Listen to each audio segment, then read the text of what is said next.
तो आज का विषय तो आप सबको पता ही है, नहीं? हम लोग मेंस का पेपर डिस्कस करेंगे जो इस साल 2022 में हुआ है। तो उससे भी पहले आप लोगों को ये पता होना चाहिए कि मेंस का पेपर आपने देखा है कि नहीं। मुझे भी पता हो ताकि डिस्कशन करने में कुछ समझ आएगा कि नहीं। पेपर देख लिया ना? हाँ, पेपर देखने के बाद ही वो क्लियर होता है कि आपको पेपर में क्या क्या चीज़ें समझनी आनी है, समझ में नहीं आ रही हैं, या क्या और लिखना था, कैसे लिखना था। तो पेपर देखा हुआ होना चाहिए। यूपीएससी ने जो इस बार इकोनॉमी के क्वेश्चन पूछे हैं वो वैसे तो पेपर 3 में आने चाहिए। आप सबको पता ही है कि जीएस का पेपर 3 वाला पार्ट है ना। हम लोग क्लास में डिस्कस करते रहे तो डे 1 से पता होता है। लेकिन इस बार जो क्वेश्चन पूछे हैं वो पेपर 3 में केवल नहीं पूछे, और हर विषय में ऐसा होता है कि एक विषय का प्रयोग दूसरे विषय में भी होता है क्योंकि इंटरलिंकिंग होती है। तो आप लोगों को ये पता हो कि कौन से पेपर में कौन कौन से क्वेश्चन आए हैं और उन दूसरे पेपर में भी कौन से शब्द प्रयोग में लेने थे।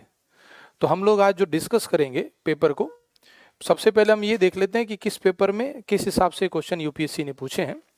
तो यूपीएससी ने पेपर 1 जीएस का पेपर 1 और फिर जीएस पेपर 2 और तीसरा तो पेपर इकोनॉमी का है ही, जिसमें इकोनॉमी और बाकी विषय हैं। तो पेपर 3 में तो जो सवाल हैं वो तो हम डिस्कस करेंगे ही। पेपर 1 और पेपर 2 में भी कुछ ऐसे प्रश्न हैं जिनको दिखता है, जिसमें कि अगर आप इकोनॉमी के शब्दों को जानते हो, उसके टर्मिनोलॉजी को जानते हो, तभी अच्छे से लिख सकते थे। अन्यथा आप उस क्वेश्चन को पूरा नहीं लिख पाओगे। आप लोगों को बस एक बात ध्यान रखनी है कि जब भी एग्जाम आप लिखो, मेंस आप लोग जब मेंस देने जाओगे तो मेंस देते समय आपको किन बातों का ध्यान रखना है, कैसे आंसर राइटिंग करनी है। ये बात तो सबको क्लियर है कि जो हम लोग अब पेपर डिस्कस करने वाले हैं, ये आप लोगों के लिए पेपर रिपीट होगा? बिल्कुल नहीं, है ना। तो इसका मतलब फिर तो इस पेपर को सुनने और डिस्कस करने का कोई फायदा नहीं है। तो इसको सुनने और डिस्कस करने का फायदा क्या है कि नेक्स्ट ईयर अगर पेपर आए या मेंस के जो सवाल अभी आ रहे हैं वो कैसे सॉल्व करने चाहिए, आपको इसका अंदाजा होना चाहिए कि पेपर किस हिसाब से लिखना था, आंसर राइटिंग कैसी होनी चाहिए। कि पूरा सब्जेक्ट पढ़ने के बाद भी कई बार ऐसा लगता है कि हमें आता तो है, नॉलेज तो है, लेकिन वो नॉलेज पेपर पे नहीं उतर पा रही, अभिव्यक्ति नहीं हो पा रही। तो प्रश्नों को देखते हुए हम लोग डिस्कस करेंगे। पेपर 3 के प्रश्न पहले देखेंगे, जीएस पेपर 3 में कौन कौन से क्वेश्चन आए, और उन क्वेश्चंस को एक एक करके डिस्कस करते जाएंगे। फिर बाद में पेपर 1 और पेपर 2 में कहाँ कहाँ इकोनॉमी के शब्दों का प्रयोग किया गया है और उसको किस प्रकार से यूज करना चाहिए था, वो आप लोगों को चर्चा करेंगे क्लास में आज। उन तीनों बातों से पहले कि हम लोग प्रश्न देखना शुरू करें, उससे भी पहले मैंने आप लोगों को क्लास में भी पढ़ाया हुआ है, एक बार मैं रिपीट कर रहा हूँ क्लास के साथ साथ, कि जब भी हम आंसर राइटिंग करते हैं तो आंसर राइटिंग का एक फॉर्मेट होता है। हमने क्लास में डिस्कस किया हुआ है नहीं ऐसा, लेकिन फिर भी आप लोगों को ये अंदाजा हो कि एक बार फॉर्मेट डिस्कस हो जाए, ताकि आज जो हम पूरा पेपर डिस्कशन करने वाले हैं उस फॉर्मेट के बेस पर चलेंगे। मैंने आपको पहले ही बताया क्लास में, आज फिर एक बार सुनते हैं कि जब भी इकोनॉमी के क्वेश्चंस आप लोग डिस्कस करोगे तो इकोनॉमी के क्वेश्चंस में डिस्कस करते समय या आंसर राइटिंग करते समय हम उस क्वेश्चन को कुछ पार्ट्स में तोड़ लेते हैं। जब भी कोई क्वेश्चन आया, उस क्वेश्चन के कुछ की वर्ड हैं। हर क्वेश्चन में कुछ ना कुछ की वर्ड होते हैं। सबसे पहले हमें हाईलाइट करना है कि कौन कौन से इसमें कीवर्ड दिए गए हैं, किस कीवर्ड पर ये क्वेश्चन पूछ रहा है। मैं क्लास में आपको कहता भी हूँ कि कोई एक क्वेश्चन का एक ऐसा शब्द होता है जिसको हम लोग कहते हैं हमारी भाषा में कि वो क्वेश्चन का पूरा हीरो है। उस पूरा क्वेश्चन का आंसर उसी हीरो के इर्द गिर्द चलेगा। तो आप लोगों को ढूंढना है उस क्वेश्चन का कीवर्ड कौन कौन से, और उसमें से मेन कीवर्ड जिसको हम हीरो बोल रहे हैं वो मेन कीवर्ड क्या है। अगर आप क्वेश्चन के कीवर्ड ढूंढ लेते हैं पहले से, तो आंसर लिखना या उसकी फॉर्मेटिंग करना आसान हो जाता है। हम लोग आज आंसर लिखेंगे नहीं, हम लोग उसका फॉर्मेट बनाएंगे। और फॉर्मेट बनाने का मतलब हम ये डिस्कस करेंगे कि पार्ट 1 में क्या लिखना था, पार्ट 2 में क्या आना चाहिए, पार्ट 3 में, तो एक उसका फॉर्मेट समझेंगे। लेकिन फॉर्मेट को समझने के लिए कंडीशन है एक, और वो कंडीशन क्या कि आपने इकोनॉमी समझी हुई हो, आपको उसके टेक्निकल टर्म्स आते हो, तभी आपको फॉर्मेट समझ में आएगा। तो किसी भी क्वेश्चन के सबसे पहले हमने कीवर्ड ढूंढे और उसमें से मुख्य जो कीवर्ड है वो ढूंढ लिया। उसके बाद आप उस क्वेश्चन को 3-4 पार्ट में डिवाइड कर सकते हो। पार्ट 1 से लेकर के पार्ट 4 तक आप 4 पार्ट में उसको डिवाइड कर सकते हो आवश्यकता के अनुसार। इस वर्ष जो यूपीएससी ने क्वेश्चन पूछे हैं उसमें से कुछ प्रश्न हैं जो 150 शब्दों में लिखने, शब्द लिमिट, और कुछ हैं ऐसे जो 250 शब्दों में भी है। तो आपको दोनों शब्दों के हिसाब से, दोनों शब्द सीमा के हिसाब से अपने आप को तैयार करना है, ताकि अगर नेक्स्ट ईयर आप लोग अगर मेंस देने जाओ तो आपको इसकी दिक्कत ना आए। तो 150 शब्दों में भी लिखने हैं कुछ प्रश्न और 250 शब्दों में भी। यानी आपको आंसर को अगर थोड़ा सा लेंदी बनाना हो तो उसके लिए आपके पास शब्दों का कलेक्शन होना चाहिए, और आंसर को छोटा करना हो तो कुछ ऐसे शब्द होने चाहिए जो कम शब्दों में भी हम बहुत बड़ी बात कह दें। मेरी बात समझे? कुछ ऐसे शब्द होते हैं, हर सब्जेक्ट में होते हैं, जिनको हम, जिसकी सहायता से हम गागर में सागर भर सके, यानी कम शब्दों में भी बहुत बड़ी बातें हम लिख पाएं। तो वो हमें पता होंगे तो हम कम शब्दों में आंसर लिख पाएंगे, और जब जरूरत पड़ेगी तो उसकी व्याख्या करके शब्द लिमिट पूरी हो जाती है। तो इस हिसाब से दोनों तरीके से तैयार रहना है, क्योंकि अब तक ये था कि सामान्यतः यूपीएससी 250 शब्दों में आंसर लिखवा रहा था, लेकिन केवल और केवल 250 शब्दों में आंसर लिखवाता तो एक ही फॉर्मेट पे आप तैयारी करके जा सकते हो। अब उसने मिक्सिंग करनी शुरू कर दी कि 150 शब्दों के भी कुछ प्रश्न है और 250 शब्दों के भी। तो आपको दोनों के लिए तैयार रहना है, और दोनों के लिए कैसे तैयारी होगी वही हम डिस्कस करेंगे आज। मैं जो आपसे बोल रहा था कि एक फॉर्मेट होता है, हर सब्जेक्ट की आंसर राइटिंग करने का एक फॉर्मेट है, तो इकोनॉमी का भी एक फॉर्मेट है, हम लोगों ने क्लास में पहले डिस्कस भी किया है। और इकोनॉमी का फॉर्मेट क्या है कि आपको जब पार्ट 1 यानी जब फर्स्ट पैराग्राफ, यानी जब आप उसको स्टार्ट करते हो आंसर को, तो जिस भी क्वेश्चन के बारे में है, जो उस क्वेश्चन का मेन हीरो है, या तो उसकी कोई परिभाषा, डेफिनेशन लिख सकते हो आवश्यकता हो तो। अगर आपको डेफिनेशन ना लिखनी हो, अगर सीधा किसी और टॉपिक पे ले जा रहे होगे तो कनेक्ट होना चाहिए, तो उसका एक तरीका हो सकता है, अगर आप परिभाषा ना लिखो तो उसका कोई भूमिका बनानी पड़ेगी, यानी उससे बैकग्राउंड लिखना पड़ेगा। वो क्वेश्चन यानी वो टॉपिक आया कहाँ से, तो उसका बैकग्राउंड दर्शाओ। अभी मैं आंसर डिस्कस करते समय अभी इस चीज को और समझ लेंगे, मैं पहले एक बार आपको फॉर्मेट बता रहा हूँ। तो मान लो या तो आपने उस टॉपिक की परिभाषा लिख दी, या उसके बैकग्राउंड को दर्शा दिया, और साथ में उस मेन टॉपिक का कोई एक डेटा दे दिया, कोई एक आंकड़ा आपने बता दिया। वो जो डेटा आप लिखोगे उसका ऑथेंटिक सोर्स होना चाहिए। जो भी आपने डेटा लिखा उसका सोर्स पहले से निश्चित होना चाहिए, और ऐसा सोर्स हो जिस पर कोई क्वेश्चन ना उठो। जैसे आप कभी ये नहीं लिख सकते कि इस कोचिंग के नोट्स से ऐसा पता चला है कि भारत की जीडीपी इतनी बढ़ रही है। ये ऑथेंटिक सोर्स नहीं है। आप किसी भी कोचिंग के नोट्स को क्लेम नहीं कर सकते, तो आपको क्लेम करना है तो ऑथेंटिक सोर्स होने चाहिए। इसीलिए आपको ये पता हो कि मुझे सोर्स कौन कौन से पढ़ने। आज के इस आंसर राइटिंग डिस्कशन को आप लोग ऐसे समझना कि आपको अगर पेपर देना होता तो अगले साल देना होगा अब तो आपको कौन कौन से सोर्स पढ़ते रहने हैं जिसमें से हम डेटा इकट्ठा करते हैं। क्लास में मैंने वैसे बताए हुए आप लोगों को, फिर भी सोर्स कौन कौन से हैं, तो उसमें एक तो सबसे इंपॉर्टेंट सोर्स इकोनॉमिक सर्वे, आर्थिक समीक्षा आपको पढ़नी है, उसमें से डेटा मिलता है। कुछ ऐसे पॉइंट हैं जो बजट में लेटेस्ट डेटा अपडेट हो जाता है, तो बजट, जो लेटेस्ट बजट आएगा उससे अपडेट करने। उसके अलावा समय समय पर कुछ रिपोर्ट आती रहती, उस रिपोर्ट से डेटा अपडेट होगा। रिपोर्ट कुछ ऐसी होती हैं, रिपोर्ट जो वार्षिक आधार पर आती हैं, जैसे मंत्रालयों की रिपोर्ट। मान लिया मैंने, जैसे एक एग्जांपल के लिए एमएसएमई मिनिस्ट्री की रिपोर्ट आई, तो हर वर्ष एक वार्षिक रिपोर्ट आती है। वार्षिक रिपोर्ट में मंत्रालय क्या बताता होगा, हम अनुमान लगाएं, आपने फिलहाल अगर अभी नहीं देखी है मान लो रिपोर्ट, वार्षिक रिपोर्ट में मंत्रालय या विभाग बताने की कोशिश करेगा कि हमने कितना इस सेक्टर में अचीव किया है, कितनी उपलब्धि हासिल की है, और साथ साथ ये बताएगा कि वर्तमान उस क्षेत्र विशेष की स्थिति कैसी है। जैसे मान लो एमएसएमई मंत्रालय की रिपोर्ट होगी तो उसमें लिखा होगा एमएसएमई की वर्तमान स्थिति कैसी है, एमएसएमई के लिए सरकार ने कौन कौन सी योजनाएं चला रखी हैं, सरकार का एमएसएमई की दिशा में क्या प्रयास चल रहा है, और आगे की राह यानी आगे और क्या करना बाकी, ये सब वार्षिक रिपोर्ट में होता है। तो आपको सारे मंत्रालयों की वार्षिक रिपोर्ट डाउनलोड करनी है नहीं, कौन से मंत्रालय जिसका हमारे सब्जेक्ट या एग्जाम में योगदान, यानी इसके लिए आपको पता होना चाहिए कि इकोनॉमी का सिलेबस क्या है। तो मेंस का सिलेबस आपको पहले से पता हो, अगर आप सिलेबस को पहले से जान रहे हो तो उस सिलेबस के आधार पर हम लोग ये डिसाइड कर सकते हैं कि कौन कौन सी रिपोर्ट का प्रयोग करना है। जैसे मुझे लगता है कि आप सबको अगर सिलेबस पता हो तो एग्रीकल्चर हमारे सिलेबस में है ना, तो एग्रीकल्चर के रिलेटेड जो जो रिपोर्ट आती है वो यूज करेंगे। अभी मैं आपको दिखाऊंगा कैसे यूज करते। उसके अलावा कुछ ऐसी रिपोर्ट आती हैं जो हमारे सिलेबस से लिंक हैं, वो जब पढ़ते पढ़ते समझ में आता है। जैसे एक शब्द है समावेशी विकास, और समावेशी विकास के लिए असमानता की रिपोर्ट आती, कि भारत में या विश्व में कितनी असमानता बढ़ रही है, तो आपको उसकी रिपोर्ट डाउनलोड कर लेनी है। बैंकिंग के संदर्भ में देखा जाए तो आरबीआई अपनी रिपोर्ट प्रकाशित करता ही है। ऐसी जितनी भी रिपोर्ट होंगी वो रिपोर्ट रीड करनी है, इकोनॉमिक सर्वे और बजट को पढ़ना है। उसके अलावा कभी कभी ऐसा होता है कि सरकार कोई कमेटी बना देती है और कमेटी अपनी रिपोर्ट देती है, तो लेटेस्ट कोई कमेटी बनी हो उस कमेटी की रिपोर्ट को देख लेना होता है। और वो आप जब तैयारी करते हो तो आपको समझ में आता जाता है कि हाल ही में एक कमेटी बनी है, न्यूज़ में रही है पूरे समय, तो उस कमेटी की रिपोर्ट को एक बार पढ़ के जाना चाहिए।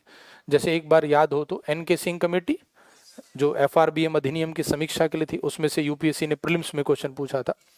तो इसी तरीके से जो भी रिपोर्ट आए उनको एक बार देख लेना चाहिए। तो मैं आपसे बोल रहा था कि पार्ट 1 में या तो आपको उस मेन बिंदु की परिभाषा या उसका कोई बैकग्राउंड और साथ में एक आंकड़ा लिख देना है, डेटा दे देना है। डेटा जब आप लिखोगे तो सामान्यतः जो गलती होती है, डेटा लिखते समय गलती क्या है कि सीधा लिख दिया वर्तमान में जीडीपी की ग्रोथ रेट इतनी चल रही है। आप ऐसे डायरेक्ट लिख दोगे तो इसमें एक समस्या है। समस्या क्या है कि आपने सोर्स का नाम नहीं बताया, और सोर्स का नाम नहीं बता तो फिर डेटा पे डाउट होता है। तो आपको प्रमाण के साथ डेटा देना है, और प्रमाण के साथ जैसे एग्जाम्पल के लिए कि आर्थिक समीक्षा 2021-22 के अनुसार वर्ष 2020-21 में भारत की समृद्धि दर इतने प्रतिशत रही। तो आप जब डेटा दोगे तो उसमें वर्ष भी क्लियर हो, कौन से वर्ष की ग्रोथ बता रहे हो, और साथ में ये भी पता हो उस ग्रोथ का सोर्स क्या है, आंकड़े का सोर्स क्या है, तो वो क्लियर लिखना। पार्ट 2 और पार्ट 3 इसको हम लोग ऐसा कह सकते हैं कि ये क्वेश्चन की मेन बॉडी है। कुछ क्वेश्चन होंगे जो आपको पार्ट 3 में ही खत्म हो जाएंगे, 3 पार्ट में। तो कौन से क्वेश्चन होंगे जिनको हमें छोटा लिखना होगा, जैसे 150 शब्द। हम 150 शब्दों के क्वेश्चन को 3 पार्ट में ही खत्म कर सकते हैं, क्योंकि जब शब्द सीमा पहले से निर्धारित है तो हमारे पास उसको बहुत ज्यादा लिखने का विकल्प नहीं है। तो अगर कुछ क्वेश्चन पार्ट 3 में खत्म हो गए तो पार्ट 2 उसका मेन बॉडी हुआ, और कुछ क्वेश्चन जिनको आप पार्ट 4 पार्ट में डिवाइड करके लिख रहे हो तो उसको हम कहेंगे पार्ट 2 और पार्ट 3 मेन बॉडी है उस क्वेश्चन की, यानी उस क्वेश्चन का मुख्य हिस्सा है जिस विषय पर वो क्वेश्चन पूछा गया है। और इन दोनों पार्ट को कोशिश करेंगे कि जितना संभव हो पॉइंट्स में लिखेंगे। आप पॉइंट्स में अपना आंसर लिखो ताकि पढ़ने वाले को, एग्जामिनर को बिल्कुल सीधा समझ में आता रहे कि आप क्या कहना चाह रहे हो, और आपको भी पता रहेगा कि मुझे ये क्वेश्चन आता है कि नहीं। जब हम कभी पैराग्राफिंग करने लग जाते हैं तो उससे एक दिक्कत है कि हमें लगता है कि हम लिख रहे हैं, लेकिन रियल मायनों में हम उसमें एक तरह से कहानी सी बनाने लग जाते हैं, और उससे लगता है कि हमने लिखा है लेकिन कंटेंट बहुत कम जाता है। और जब आप आदत ही पॉइंट्स में लिखने की डालोगे तो आपको ये पता रहेगा कि मुझे ये क्वेश्चन आता है कि नहीं। अगर आपको 2 पॉइंट याद आ रहे हैं तो आपको खुद ही एहसास हो गया कि ये क्वेश्चन मैंने पूरा नहीं लिखा है, मुझे इसमें नंबर ज़्यादा नहीं मिलेंगे। ये बात खुद ही उससे हमें समझ में आ जाती है।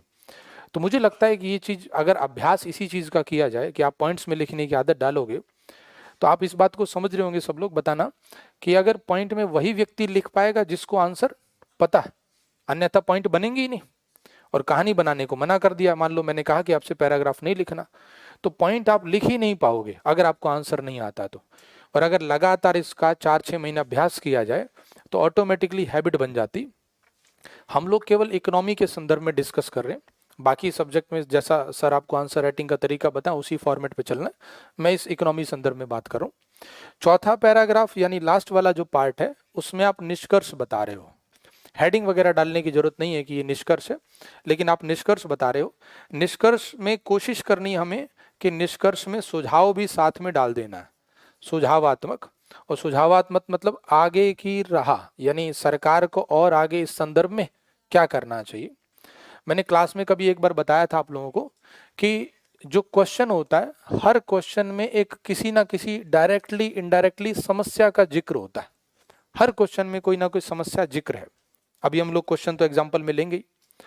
डायरेक्टली इनडायरेक्टली वो इकोनॉमी की कुछ समस्या को इंडिकेट कर रहा है। जिस समस्या को क्वेश्चन में इंडिकेट किया गया है उस समस्या का उपाय आपका निष्कर्ष में सुझाव बन जाता है। मैं फिर रिपीट कर रहा हूं, और ये लाइन इंपॉर्टेंट है क्योंकि निष्कर्ष में लोगों को लिखने में कठिनाई होती है। जो भी आपने क्वेश्चन पढ़ा उस क्वेश्चन में जो समस्या दर्शाई गई है, आप सोचो समस्या का क्या उपाय हो सकता है। जो संभावित उपाय बनते हैं वो निष्कर्ष में सुझाव के रूप में आप लिख सकते हो। जैसे मान लेते हैं, ऐसी रैंडम मैं क्वेश्चन बोल रहा हूँ अभी, सपोज कोई ग्रोथ का क्वेश्चन है कि आर्थिक समृद्धि दर नहीं बढ़ रही है या ग्रोथ पर कोई क्वेश्चन पूछा है, तो आपको उपायों में क्या लिखना है कि ग्रोथ एक समस्या है, सीमित ग्रोथ है अभी अर्थव्यवस्था की, ग्रोथ और कैसे बढ़ाई जा सकती है।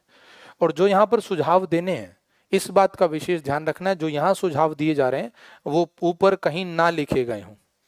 अदरवाइज अगर आपने मेन बॉडी में वो उपाय लिख दिए होंगे तो रिपीटेशन हो जाएगी आंसर राइटिंग में, तो हमें रिपीटेशन से बचना है। अब बाकी हम एग्जाम्पल में देख लेंगे कि कैसे लिखना था। तो आप लोगों को ध्यान रखना है सोर्स कौन से यूज करने हैं, बिना सोर्स के ये आंसर राइटिंग अधूरी है, बिना आंकड़ों के ये आंसर राइटिंग अधूरी है। इकोनॉमी में आपको किसी समस्या को बताना है, मान लो आप इस बात को समझना कि सपोज आपने बोला सर मेरी पढ़ाई ने मुझे लगता है कि मेरी पढ़ाई ठीक नहीं चल रही है, ये समस्या है, लेकिन इस समस्या का प्रमाण जब तक नहीं ढूंढ लोगे तब तक आप सेटिस्फाई नहीं होगे। तो आपने कहा सर मैंने टेस्ट दिया था, टेस्ट में मेरे नंबर ठीक नहीं आया, तो मुझे लगता है कि मेरी पढ़ाई ठीक नहीं चल रही। अर्थात एक आंकड़ा है आपके पास जो ये सिद्ध करता है कि आपकी पढ़ाई ठीक नहीं चल रही। इसी तरह से इकोनॉमी में भी आप जब आंसर राइटिंग करोगे तो आपको समस्या लिखनी हो तो भी डेटा चाहिए, आपको समस्या का जो जो टॉपिक दिया गया उस टॉपिक का महत्व लिखना हो तो भी डेटा चाहिए। जैसे मैंने आपसे पूछा कि आप बताओ ऑप्शनल एग्जाम के लिए कितना इंपॉर्टेंट है यूपीएससी के लिए, तो आपने कहा सर ऑप्शनल बहुत इंपॉर्टेंट होता है। मैंने कहा कैसे पता चला, तो आपने बताया सर उसका 500 नंबर का वेटेज है, अर्थात एक नंबर एक आंकड़ा मिल गया, उस नंबर को देख करके आपने सिद्ध किया कि ऑप्शनल इंपॉर्टेंट है। मेरी बात समझे? तो जब भी किसी हिस्से का महत्व बताना हो किसी भी टॉपिक का, इकोनॉमी के पेपर की बात हो रही है, बार बार यही कहूंगा, तो आपको महत्व बताना है तो महत्व के लिए आपको डेटा लिखने पड़ेंगे। आपको समस्या बतानी है कि हाँ ये समस्या चल रही है देश में, उस समस्या के लिए भी आपको डेटा लिखना पड़ेगा। अदरवाइज आप जो समस्या बताओगे वो समस्या थ्योरेटिकल है, वो हवाबाजी है, उसमें फिर प्रमाण नहीं आता। जैसे मैं आपसे कहूं कि भारत में महिला सशक्तिकरण पर अधिक बल नहीं दिया जा रहा, तो कैसे पता चला? तो इसके लिए डेटा चाहिए कि लैंगिक असमानता कितनी ज्यादा। अगर आप लैंगिक असमानता का आंकड़ा बता पाओगे तो इससे पता चल रहा है कि नहीं भारत में दिक्कत है इस संदर्भ में। तो इसी तरीके से जब भी कुछ लिखोगे उस डेटा का होना बहुत जरूरी है, और यही एक पूरी तैयारी के दौरान चैलेंज है स्टूडेंट के सामने कि सर डेटा इकट्ठा कहाँ से और कैसे किया जाए। तो हम लोग क्लास में इकोनॉमिक सर्वे डिस्कस करते ही रहते हैं, क्लास में मैंने आपको बजट भी दिखाया था और तरह तरह की रिपोर्ट भी।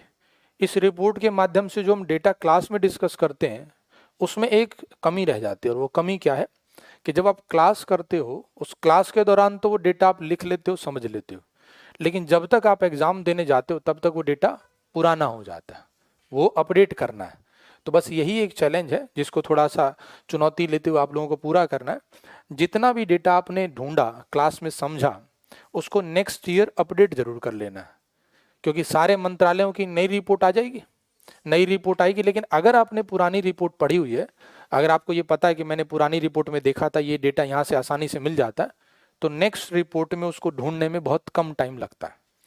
इसीलिए क्लास में हम लोग बार बार इस चीज़ को देखते रहते हैं, यही इसका लाभ है। अब हम लोग समझते हैं क्वेश्चन कौन कौन से यूपीएससी ने पूछे, और इसी फॉर्मेट पर हम चलेंगे, और जब जरूरत पड़ेगी तो उसका कोई डेटा देखना हो, इकोनॉमिक सर्वे देखना हो, उसका प्रयोग करेंगे। तो सबसे पहले देखें यूपीएससी ने जो क्वेश्चन पूछे हैं सीधा पेपर 3 पर पहले आते हैं, उसके बाद जो बाकी पेपर हैं पेपर 1 और पेपर 2 के, उनके क्वेश्चंस को बाद में देखेंगे। ये यूपीएससी का पेपर 3 का पहला क्वेश्चन है। इस साल जो 2022 का पेपर हुआ था उसमें ये पहला क्वेश्चन ये पूछा गया। तो हम जरा क्वेश्चन की भाषा पहले एक बार पढ़ लेते हैं ताकि हम इसके कीवर्ड ढूंढ पाएंगे, और कीवर्ड ढूंढेंगे तो फिर इसका आंसर बनाएंगे। देखें क्या लिखा है, बुनियादी ढांचागत परियोजना, यानी इंग्लिश वर्ड है इसके लिए इंफ्रास्ट्रक्चर प्रोजेक्ट में सार्वजनिक निजी भागीदारी, पीपीपी मॉडल की बात कर रहा है कि आवश्यकता क्यों है, पीपीपी मॉडल क्यों आवश्यक है। नेक्स्ट, भारत में रेलवे स्टेशनों के पुनर्विकास में पीपीपी मॉडल की भूमिका का परीक्षण कीजिए। और ध्यान रखने वाली बात है कि आपको ये 150 शब्दों में लिखना है। अब ऐसे क्वेश्चन है कि अगर आप अपने क्लास का कंटेंट आप सोच रहे होगे तो आपको लगेगा सर ये तो 150 में तो लिखना मुश्किल है, लिख तो देंगे हम लेकिन वर्ड लिमिट क्रॉस हो जाएगी, और यही इसका सबसे बड़ा चैलेंज है। आपको लिखना है, वर्ड लिमिट क्रॉस हो जाएगी, लेकिन क्रॉस नहीं करनी है, इसके लिए कुछ तरीका अपनाना। पहली बात यह कि इस साल जो पूरे पेपर में जो क्वेश्चंस दिख रहे हैं वो मैक्सिमम क्वेश्चन ट्रेडिशनल आए हैं। लेकिन ट्रेडिशनल क्वेश्चन, ट्रेडिशनल का मतलब है कि लगभग सभी स्टूडेंट ने वो पढ़े हुए होते हैं, जो भी मेंस अटेम्प्ट करने गया था उसने पढ़ा हुआ है, ऐसा नहीं है। वो ये नहीं कह सकता कि नहीं ये मैंने कहीं देखा नहीं आज तक, ऐसा कोई क्वेश्चन आ गया, ऐसा नहीं है। जैसे पिछली बार 2021 में एक पेपर में क्वेश्चन था, आप लोगों को मैंने क्लास में डिस्कस कराया कि 2015 से पहले और 2015 के बाद की जीडीपी कैलकुलेशन में क्या अंतर है। अब 2015 में चेंज हुआ था, 6 साल बाद 2021 में पूछा, तो चाहे आपने पढ़ा हो या ना पढ़ा हो, अनएक्सपेक्टेड क्वेश्चन है। विद्यार्थी मान के चलता है अब थोड़ी पूछेगा, 6 साल हो गए, अब यूपीएससी इसको नहीं पूछेगा। लेकिन इस साल कोई ऐसा अनएक्सपेक्टेड टॉपिक या अनएक्सपेक्टेड क्वेश्चन नहीं था कि भाई ये कहाँ से आ गया, ये तो हमने सुना भी नहीं है। तो पेपर कन्वेंशनल था। तो इससे एक बात दिमाग में आती है कि यदि पेपर ट्रेडिशनल था फिर तो लिख सकते हैं आसानी से, फिर दिक्कत क्या है, फिर भी नंबर मेंस में कम आते हैं। तो उसका कारण कुछ ना कुछ है। तो मुझे लगता है वो सबसे बड़ा कारण है, लिखने का अभ्यास कम होता है या लिखने की जो तरीका है उसको ठीक नहीं करते। इस क्वेश्चन को लिखना है। अब देखिए मैंने अभी आपसे थोड़ी देर पहले जो फॉर्मेट बताया था उसी फॉर्मेट के हिसाब से हम फॉलो करेंगे। और फॉर्मेट ये था कि आप लोगों को पता हो कि पूरे क्वेश्चन का कीवर्ड क्या है। तो इसमें कौन कौन से कीवर्ड हैं, एक बार जरा पहले उन कीवर्ड्स को देख लेते हैं। एक कीवर्ड तो है, बताओ, बुनियादी ढांचागत परियोजना, यानी एक वर्ड है इंफ्रास्ट्रक्चर प्रोजेक्ट। दूसरा पीपीपी, पीपीपी की आवश्यकता बतानी है। और तीसरा वर्ड पीपीपी मॉडल को लिंक करना है रेलवे स्टेशन के विकास से। ये 3 वर्ड दिख रहे हैं। लेकिन जैसा मैंने थोड़ी देर पहले कहा था आपसे कि हर क्वेश्चन में कुछ कीवर्ड होते हैं, 2 3 4, लेकिन एक वर्ड ऐसा होता है जो पूरे क्वेश्चन का बेस है। पीपीपी मॉडल किसके लिए चाहिए? पहले आंसर, पहले हिस्से में देखें, इस क्वेश्चन के 2 हिस्से डिवाइड कर लेते हैं। यहां तक का हिस्सा कहता है कि पीपीपी मॉडल की आवश्यकता है किसके लिए? इंफ्रास्ट्रक्चर बोल दे। और दूसरे हिस्से में भी पीपीपी मॉडल किसके लिए चाहिए? अब रेलवे स्टेशन की बजाय मैं इसकी जगह, तो यानी इस पूरे क्वेश्चन का कीवर्ड क्या है? इंफ्रास्ट्रक्चर। सामान्यतः इस विद्यार्थी इस क्वेश्चन में मान के चलेगा इसका कीवर्ड है पीपीपी मॉडल। जो सामान्य गलती होगी कि लोग इसको पीपीपी से लिखना शुरू कर देंगे। मैंने अभी आपसे बोला था कि क्वेश्चन में मुझे डेटा चाहिए, फर्स्ट पैराग्राफ में, फर्स्ट पार्ट में। अगर आप इस क्वेश्चन को पीपीपी मॉडल से शुरू करोगे तो डेटा किसका लिखोगे? पीपीपी मॉडल का डेटा तो कुछ डेटा होगा ही नहीं आपके पास। पीपीपी का क्या डेटा लिखोगे? कोई डेटा नहीं बनता कि भारत में कितने प्रोजेक्ट पीपीपी से चल रहे हैं, ये सामान्यतः किसी को भी नहीं पता होता। एक बात और ध्यान रखना, कुछ डेटा होते हैं जो आज हम लोग डिस्कस करते समय भले ही कह दें कि ये लिख देते वो लिख देते, कुछ बातें ऐसी होती हैं जो एग्जाम देते, जब एग्जाम देने के लिए स्टूडेंट गया होता है तो वो उसको नहीं पढ़ के जा सकता, क्योंकि वो अनएक्सपेक्टेड चीजें होती हैं। मैं वो भी बताऊंगा आपको कौन सा ऐसा डेटा होता है। फिलहाल इंफ्रास्ट्रक्चर के बारे में ये क्वेश्चन है पूरा। ये क्वेश्चन कहना चाह रहा है कि इंफ्रास्ट्रक्चर में पीपीपी की आवश्यकता क्यों, और पीपीपी का इंफ्रास्ट्रक्चर विशेष रूप से रेलवे स्टेशन में उसको उसकी भूमिका का परीक्षण करना है। तो इस पूरे क्वेश्चन का कीवर्ड क्या निकला? इंफ्रास्ट्रक्चर। तब आप लोगों को ये क्वेश्चन इंफ्रास्ट्रक्चर को आधार मानते हुए लिखना है। यानी हम ही समझ गए इस क्वेश्चन का हीरो कौन है? इंफ्रास्ट्रक्चर। तो अब इसका आंसर बनाते हैं। पहले इसका पहले हिस्से का आंसर बना।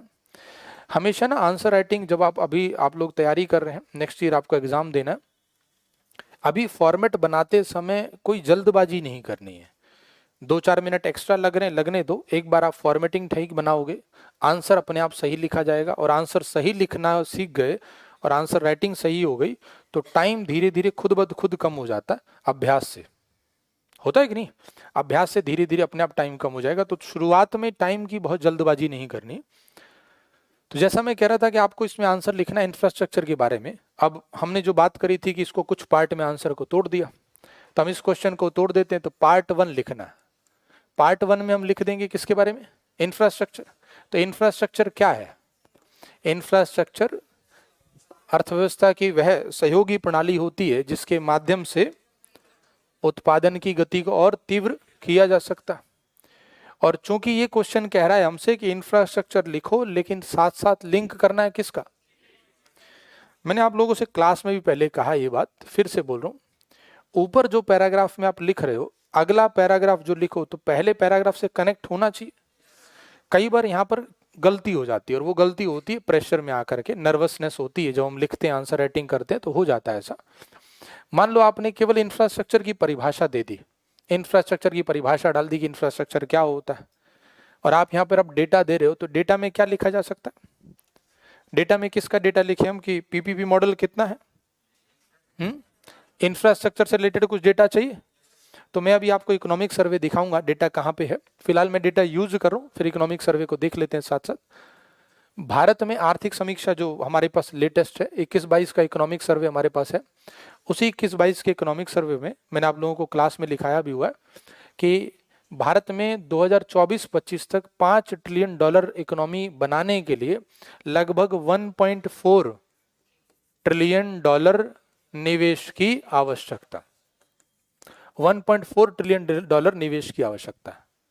अब देखो मैं कौन से टॉपिक पे आ गया कि निवेश चाहिए, किसके लिए चाहिए निवेश, और ये निवेश होगा कैसे, पीपीपी से। तो अब मैं जब नेक्स्ट पैराग्राफ में यानी नेक्स्ट पार्ट में पीपीपी लाऊंगा तो कनेक्ट करेगा। मीनिंग समझ पा रहे? जो गलती होने की संभावना उसको पकड़ना, अदरवाइज तो आप लोग लिख ही लोगे आंसर, आंसर सब लोग लिख लेते, फिर भी मार्किंग नहीं होती तो उसका एक कारण है। हम इसको ऐसे भी लिख सकते थे, दूसरा तरीका कि हम लिखते पहले पैराग्राफ में पीपीपी मॉडल की परिभाषा क्या है और पीपीपी मॉडल आवश्यकता क्यों है, तो दूसरे पैराग्राफ में आवश्यकता भी लिख देते। लेकिन उस केस में हमारे पास आंकड़ा लिखने का विकल्प ही नहीं रहता, हम किस चीज का आंकड़ा बताएं। लेकिन क्वेश्चन कह रहा है आपसे कि इस क्वेश्चन को आप इंफ्रास्ट्रक्चर में पीपीपी को दर्शाना है, तो एक बार उसको एक लाइन में हम इंफ्रास्ट्रक्चर बता दें। अब देखो मैंने दोनों को बताना है, कैसे बताएं, इंफ्रास्ट्रक्चर भी बताना चाह रहे हैं और पीपीपी की परिभाषा भी बताना चाह रहे हैं, तो दोनों को मिला करके लिख सकते हैं। इंफ्रास्ट्रक्चर एक ऐसी सहयोगी प्रणाली, अर्थव्यवस्था की वह सहयोगी प्रणाली है जिसके माध्यम से उत्पादन की गति को बढ़ाया जा सकता है। इस दिशा में सार्वजनिक निजी भागीदारी द्वारा निवेश को बढ़ावा दिया जाना चाहिए। अब उसके बाद उसके कारण लिख देंगे, साथ में एक आंकड़ा दिया प्लस अब उसके कारण, किसके कारण बताने हैं पैरा 2 में, पीपीपी मॉडल की आवश्यकता क्यों, तो पीपीपी की आवश्यकता क्यों है अब ये बताना। अब आप ये बताओ कि पीपीपी की आवश्यकता जब आप बताओगे तो इसका बड़ा सीधा सा आंसर था, क्लास में भी आप लोगों ने इसी तरह से पढ़ा भी हुआ, फिर भी पीपीपी में 2 शब्द हैं, पब्लिक और इन दोनों की पार्टनरशिप। ये पूछ रहा है कि इंफ्रास्ट्रक्चर में इन दोनों की पार्टनरशिप क्यों चाहिए, तो इसका जवाब इसी में है कि अगर इन दोनों की पार्टनरशिप ना करें तो ये अकेले अकेले दोनों इंफ्रास्ट्रक्चर बिल्डअप करने में सक्षम, कौन अकेले, एक तरफ सरकार और दूसरा, अगर दोनों के जवाब ढूंढ लो तो आंसर आ गया। जैसे सरकार अकेले इंफ्रास्ट्रक्चर क्यों नहीं बिल्डअप कर सकती, क्योंकि सरकार के पास संसाधन, तो आप बता सकते हो पहला पॉइंट कि सरकार के पास संसाधन सीमित है, परिणाम स्वरूप इंफ्रास्ट्रक्चर निर्माण की गति धीमी हो जाती, इसीलिए निजी निवेश की भी आवश्यकता है। अब देखो यहाँ पे समस्या क्या होती, कुछ लोग केवल इतना लिख के छोड़ देंगे सरकार के पास संसाधन सीमित है। ये जो आपने लाइन लिखी सरकार के पास संसाधन सीमित है, ये तो अधूरी लाइन है। आपसे जो पूछा गया पीपीपी की आवश्यकता क्यों, इससे कनेक्ट नहीं करोगे तो इस लाइन का मतलब नहीं समझ आया। मैं दोबारा बोल रहा हूँ, 2 लाइन अलग अलग बोल के सुना रहा हूँ, ध्यान से सुनना। एक विद्यार्थी ने लिखा सरकार के पास संसाधन सीमित है, बस इतना लिख के छोड़ दिया, और दूसरे ने लिखा सरकार के पास संसाधन सीमित होने के कारण निजी क्षेत्र की भागीदारी की भी आवश्यकता है। तो दूसरी वाली लाइन ज्यादा सही मैसेज देती है, और आपको अपनी बात को एग्जामिनर तक भेजना है कॉपी के माध्यम से, तो अगर 2 शब्द 3 शब्द और लिखे और उससे बिल्कुल क्लियर कम्युनिकेशन है तो मार्किंग ज्यादा होती है, इतना फर्क पड़ता है इस चीज का। लेकिन कुछ लोग कहते हैं सर इससे शब्द सीमा भी तो इंक्रीज हो जाएगी, तो वही तो चीज ध्यान रखनी है कि हम अनावश्यक पॉइंट ना खींचेंगे तो शब्द सीमा नहीं इंक्रीज होगी। तो पहले पॉइंट में लिख दिया हमने क्या कि सरकार के पास संसाधन सीमित होने के कारण निजी निवेश की भी आवश्यकता। सेकंड पॉइंट, निजी क्षेत्र क्यों अकेला निवेश नहीं कर लेता, भागीदारी क्यों चाहिए, क्योंकि इंफ्रास्ट्रक्चर में फ्री राइडर की समस्या होती है, और चूंकि इंफ्रास्ट्रक्चर में फ्री राइडर की समस्या है तो निजी क्षेत्र उसमें निवेश करने में, अकेले निवेश करने में रुचि, फ्री राइडर की समस्या होने के कारण निजी क्षेत्र अकेला निवेश करने में रुचि नहीं लेता, अतः भागीदारी चाहिए। किसकी भागीदारी, सरकार की। तो पीपीपी मॉडल क्यों चाहिए, उसके पॉइंट लिखने के लिए आपको पहले 2 पॉइंट तो यहीं से बन गए, अकेले सरकार निवेश कर नहीं सकती, निजी क्षेत्र निवेश करना चाहता नहीं अकेले, तो दोनों की भागीदारी। तीसरा पॉइंट, निजी क्षेत्र के पास बेहतर तकनीक होती, निजी क्षेत्र के पास चूंकि बेहतर तकनीक है, प्रबंधन कौशल है, इस प्रबंधन कौशल और तकनीक का प्रयोग करने के लिए निजी क्षेत्र की भागीदारी आवश्यक है। फिर तीसरा पॉइंट बन गया। तो अब इस पॉइंट को आप चाहो तो पूरा ना लिखो। निजी क्षेत्र की उच्च आधुनिक तकनीक और बेहतर प्रबंधन कौशल का प्रयोग करने के लिए ऊपर आगे लिखा हुआ हेडिंग। बात समझ रहे? तो कुछ सेंटेंस को आप छोड़ सकते हो पॉइंट्स में अधूरा, लेकिन कुछ सेंटेंस को कंप्लीट नहीं करो तो अपना मैसेज क्लियर नहीं होता। इसीलिए मैं यहाँ पे एक लाइन बोलना चाह रहा हूँ कि आप लोग रटना मत कि पॉइंट अधूरे लिखने होते हैं या पॉइंट पूरी भाषा बनानी होती है। जैसी जरूरत लगे, ग्रामेटिकल लग रहा हो कि ग्रामेटिकल अधूरा सेंटेंस है तो उसको पूरा कर दो, 2-3 शब्द और जोड़ करके। कुछ पॉइंट होते हैं जिसमें आधा लिखने से भी काम चल जाता है। तो इसीलिए रट करके आप आंसर राइटिंग नहीं सीख सकते कि एक बार रट लेते हैं और उससे आंसर राइटिंग हो जाएगी, ऐसा नहीं हो पाता। नेक्स्ट, इसमें चौथा एक पॉइंट बन जाता है। आप लोगों को एक टेक्निकल टर्म याद होगा शायद कि ICOR का मान कम करने के लिए निजी निवेश की आवश्यकता है। क्योंकि ICOR यानी incremental capital output ratio, incremental capital output ratio तभी कम होगा जब हमारे पास बेहतर तकनीक होगी, जब हम लोग श्रमिक हमारे ज़्यादा कुशल होंगे, नवाचार को प्रोत्साहन मिलेगा। और जितना ICOR का मान घटता जाएगा ये इंडिकेट कर रहा है कि पूंजी की उत्पादन क्षमता उतनी बढ़ रही है। तो ICOR का मान कम करने के लिए PPP मॉडल की आवश्यकता है। अब चूंकि हमसे जो क्वेश्चन कह रहा है कि PPP क्यों आवश्यक है, आधा हिस्सा है, अब ये आधा हिस्सा और लिखना है और हमें खत्म करना है। तो इससे ज्यादा इसके पॉइंट लिखने की आवश्यकता नहीं है। आपने 4 पॉइंट लिखोगे, आप इस आंसर को लिख के देखना, बहुत आराम से 150 शब्दों में खत्म हो जाता है। लेंदी कब होता है? जब स्टूडेंट इन चीजों को खींचने लगता है। आप इन चीजों को बहुत विस्तार से व्याख्या करोगे तो लेंदी हो जाएगा, लेकिन अगर आप इसको पॉइंट्स में लिखोगे तो लेंदी। और एक बात और, यहाँ पे आप ये भी सिद्ध समझ सकते हो इस चीज को, पैराग्राफ में अगर मैं इसी चीज को लिखता तो कुछ बातें छुप जाती हैं, ढक जाती हैं। जो हम कहना चाह रहे थे उस मैसेज को लिखने के लिए हमें बहुत ज़्यादा ग्रामेटिकल शब्दों का प्रयोग करना पड़ता है, पैराग्राफ बड़ा हो जाता है और हम अपनी बात भी पूरी तरह से कह नहीं पाते हैं।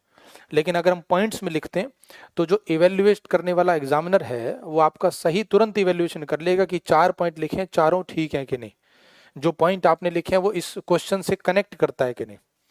जैसे मैं अभी आपको आंसर राइटिंग बता रहा हूँ कि इसमें ये लिखा जा सकता था, तो आप लोग समझ पा रहे हो कि ये पॉइंट ठीक है, ये सही है, ये सही है। अगर मैं इसको पैराग्राफ या कहानी बोल के छोड़ दूं तो मैं बोल तो दूंगा लेकिन आपको लगेगा बताया तो था, कुछ तो याद आ रहा है, कुछ भूल गए लगता है। क्यों? क्योंकि हमने कहानी के रूप में फॉर्मेट बना लिया, पैराग्राफ के रूप में। तो कोशिश करनी है इकोनॉमी के क्वेश्चन में जो क्वेश्चन का मेन बॉडी है उसको हम पॉइंट्स में लिखें। तो ये पॉइंट्स हिस्सा से क्लियर हो गया। अब वापिस आते हैं क्वेश्चन के दूसरे हिस्से पर। क्वेश्चन कह रहा है कि भारत में रेलवे स्टेशन के पुनर्विकास में PPP मॉडल की भूमिका का परीक्षण कीजिए। अब रेलवे स्टेशन का विकास किस मॉडल से? PPP मॉडल से रेलवे स्टेशन का विकास करेंगे तो पहले हमें यह पता उसके लाभ क्या होंगे। आप बताओ, अगर रेलवे स्टेशन को PPP मॉडल से विकसित किया जाए तो कुछ लाभ होगा। लाभ इसी में है, बेहतर तकनीक आएगी। और रेलवे स्टेशन पे लिंक करते हैं कि यदि रेलवे स्टेशन को PPP मॉडल से डेवलप किया जाए तो बेहतर सेवाएं मिल सकती हैं। जैसे क्या क्या सेवाएं होती हैं, मैं 1-2 लाइन बोल देता हूँ, वो पॉइंट्स में लिखने उन लाइनों को। जैसे रेलवे स्टेशन पर साफ सफाई की सुविधा, रेलवे स्टेशन ट्रेनों की आवाजाही को लेकर के सेफ्टी सिक्योरिटी, जो हमारे सिग्नलिंग होती है, रेलवे में सिग्नल चलता है, वो सिग्नलिंग जो लोकोमोटिव जो डिब्बे बनाए जाते हैं ट्रेन के डिब्बे, वो इस तरह की टेक्नोलॉजी से हो कि वो आधुनिक सिग्नल को समझ सके। ज़्यादा बेहतर टेलीकम्युनिकेशन होना चाहिए। जितनी अच्छी टेक्नोलॉजी होगी वाईफाई की स्पीड रेलवे स्टेशन पर उतनी अधिक होगी, है नहीं? ये जो हमें लाभ होगा PPP से, तो वो आपको पार्ट 3 में इसमें लिखना था। पार्ट 3 में ये बताना है कि PPP मॉडल से रेलवे स्टेशन, PPP मॉडल की रेलवे स्टेशनों में भूमिका, ऐसे एक छोटी सी एक हेडिंग सी बना देनी है, PPP मॉडल की रेलवे स्टेशन में भूमिका, और अब उसके पॉइंट लिखने हैं। तो पॉइंट क्या लिखे जा सकते हैं? जैसे एक पॉइंट, बेहतर सुविधाएं, सुविधाएं की चाहे तो आप एग्जाम्पल लिख सकते हैं, जैसे साफ सफाई, इंटरनेट की स्पीड, है ना, ये बेहतर सुविधाएं। दूसरा, तकनीक आधारित व्यवस्था बनेगी जिससे सुरक्षा सुविधाएं बढ़ जाएंगी, सेफ्टी सिक्योरिटी बढ़ जाएगी। इसी में आप जो मैं भी बोल रहा था कि टेलीकम्युनिकेशन, ये टेलीकम्युनिकेशन की फैसिलिटी बढ़ रही है, टेलीकम्युनिकेशन जितना बेहतर होगा बताओ ट्रेन के एक्सीडेंट के चांस उतने कम हो जाएंगे। तो आपको ऐसे कुछ साइंटिफिक वर्ड इसमें यूज कर लेने हैं जो ट्रेनों की आवाजाही में प्रयोग होते हैं।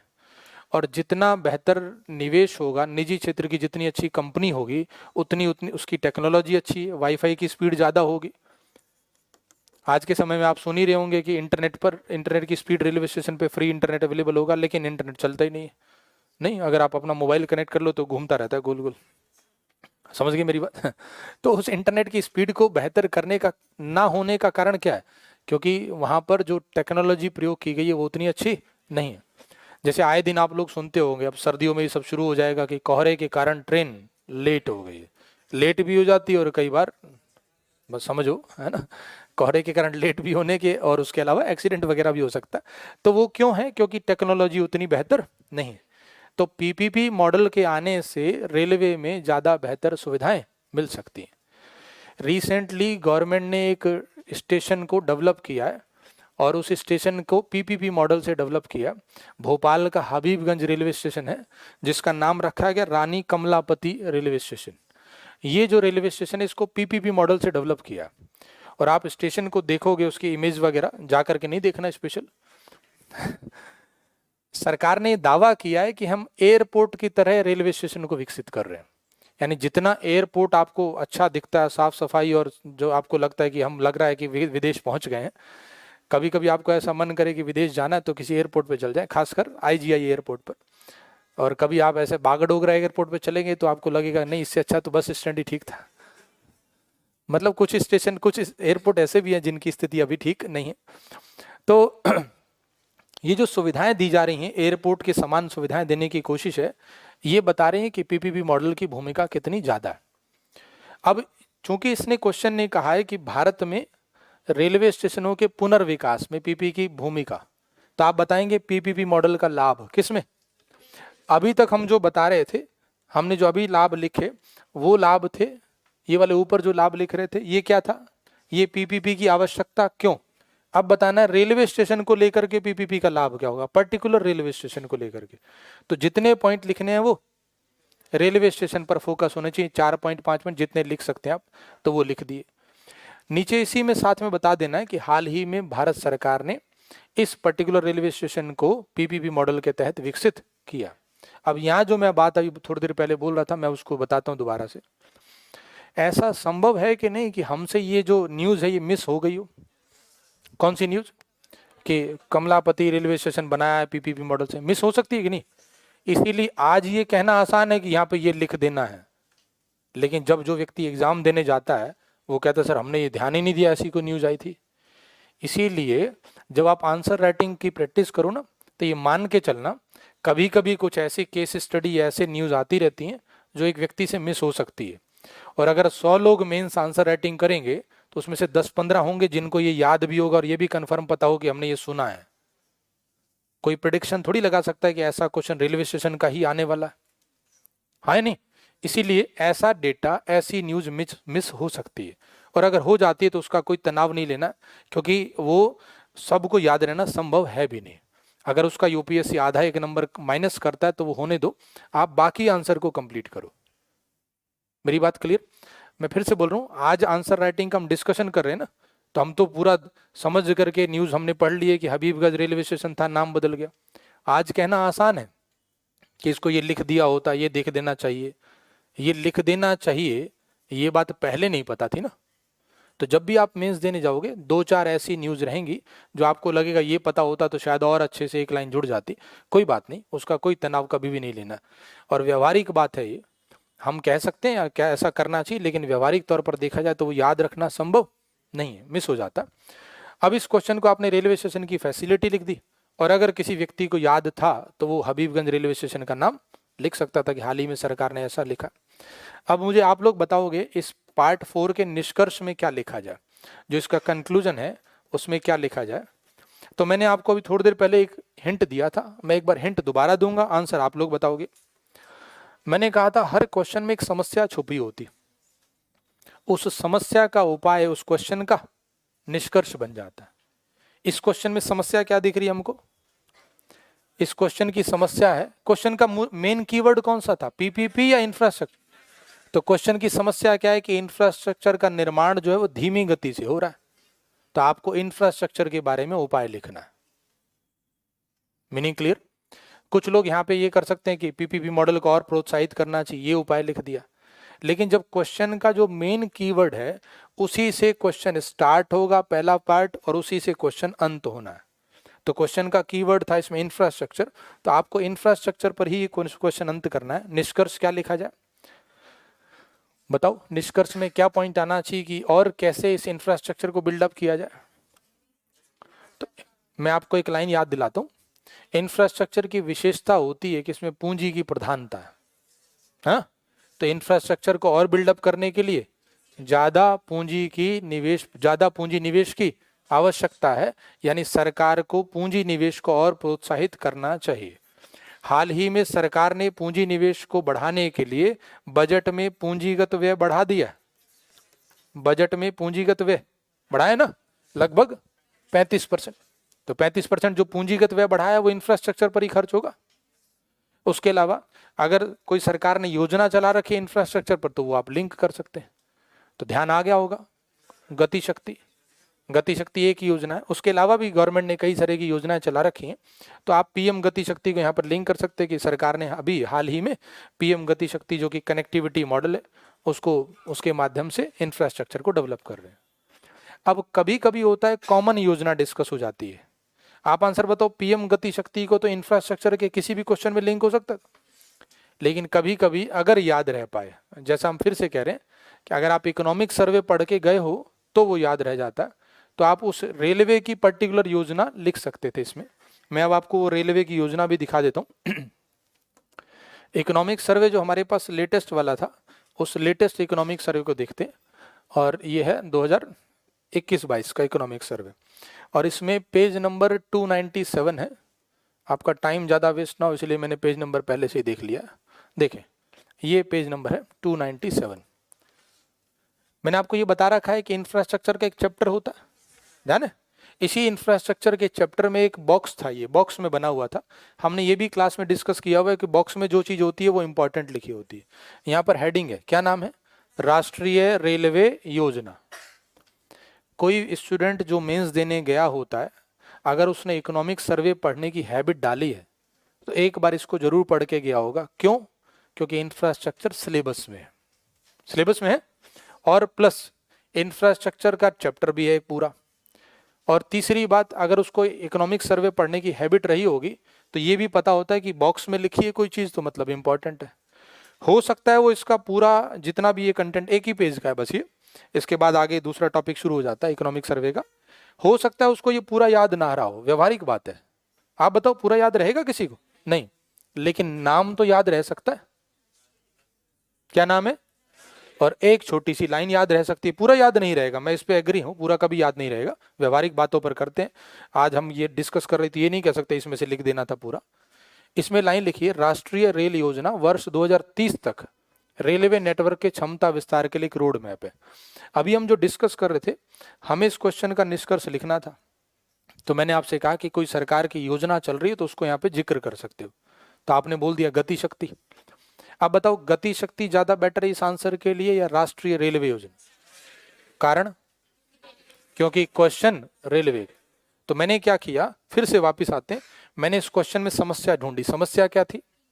इंफ्रास्ट्रक्चर का विकास उतना तेजी से, तो उस समस्या का उपाय निकाला। उपाय है पूंजी निवेश बढ़ाओ, और सरकार ने पूंजीगत व्यय को।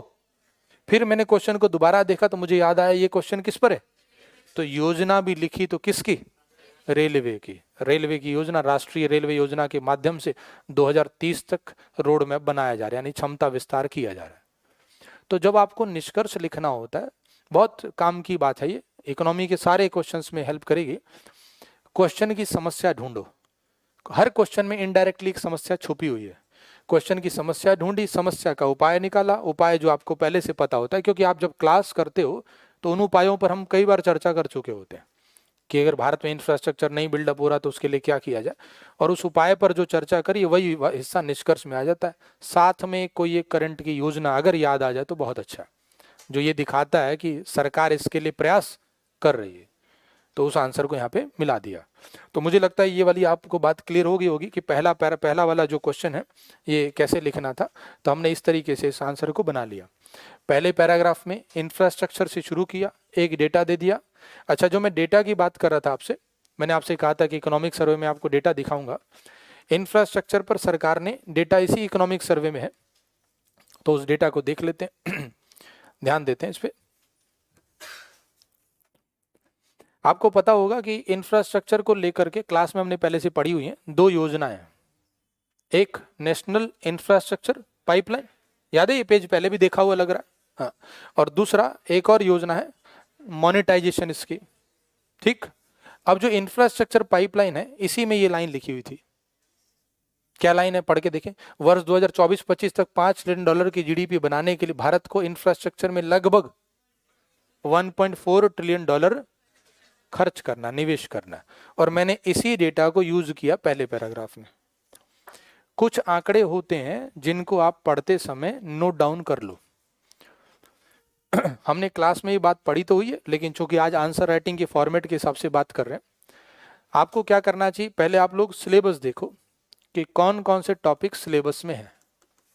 हर टॉपिक का एक सोर्स है, क्लास में हम लोग डिस्कस करते रहते हैं कौन कौन से सोर्स हैं डेटा का, उसका सोर्स लिखते जाओ। मान लो जैसे हम इंफ्रास्ट्रक्चर की एग्जांपल ले लेते हैं, तो इंफ्रास्ट्रक्चर एक टॉपिक है, इसके सोर्स कौन कौन से हो सकते हैं, तो एक सोर्स इकोनॉमिक सर्वे हो सकता है। ठीक, एक सरकार की कोई रिपोर्ट आई हो, नीति आयोग की कोई रिपोर्ट आई हो, आती रहती है बीच बीच में रिपोर्ट। और तीसरा बजट। 3 सोर्स हो गए, इकोनॉमिक सर्वे, रिपोर्ट कोई और बजट। किस चीज का सोर्स हुआ है, सिलेबस पता होना चाहिए इसके लिए। अब इन तीनों में से इंफ्रास्ट्रक्चर के 3-4 आंकड़े लिख सकते हैं। इंफ्रास्ट्रक्चर के आंकड़े कौन से हो सकते हैं कि वर्तमान में सरकार कितना निवेश कर रही है, कितना निवेश होना चाहिए, वर्तमान में कौन कौन सी योजनाएं चल रही हैं, 2-3 योजनाओं के नाम पता हो, वर्तमान में कितना हिस्सा जीडीपी का सरकार इंफ्रास्ट्रक्चर पर खर्च कर दे रही है और कितनी आवश्यकता है, भारत में सड़कों की लंबाई कितनी है, ट्रेनों की लंबाई कितनी, याद ना रहे कोई फर्क नहीं पड़ता है, ये डेटा काम नहीं आता है।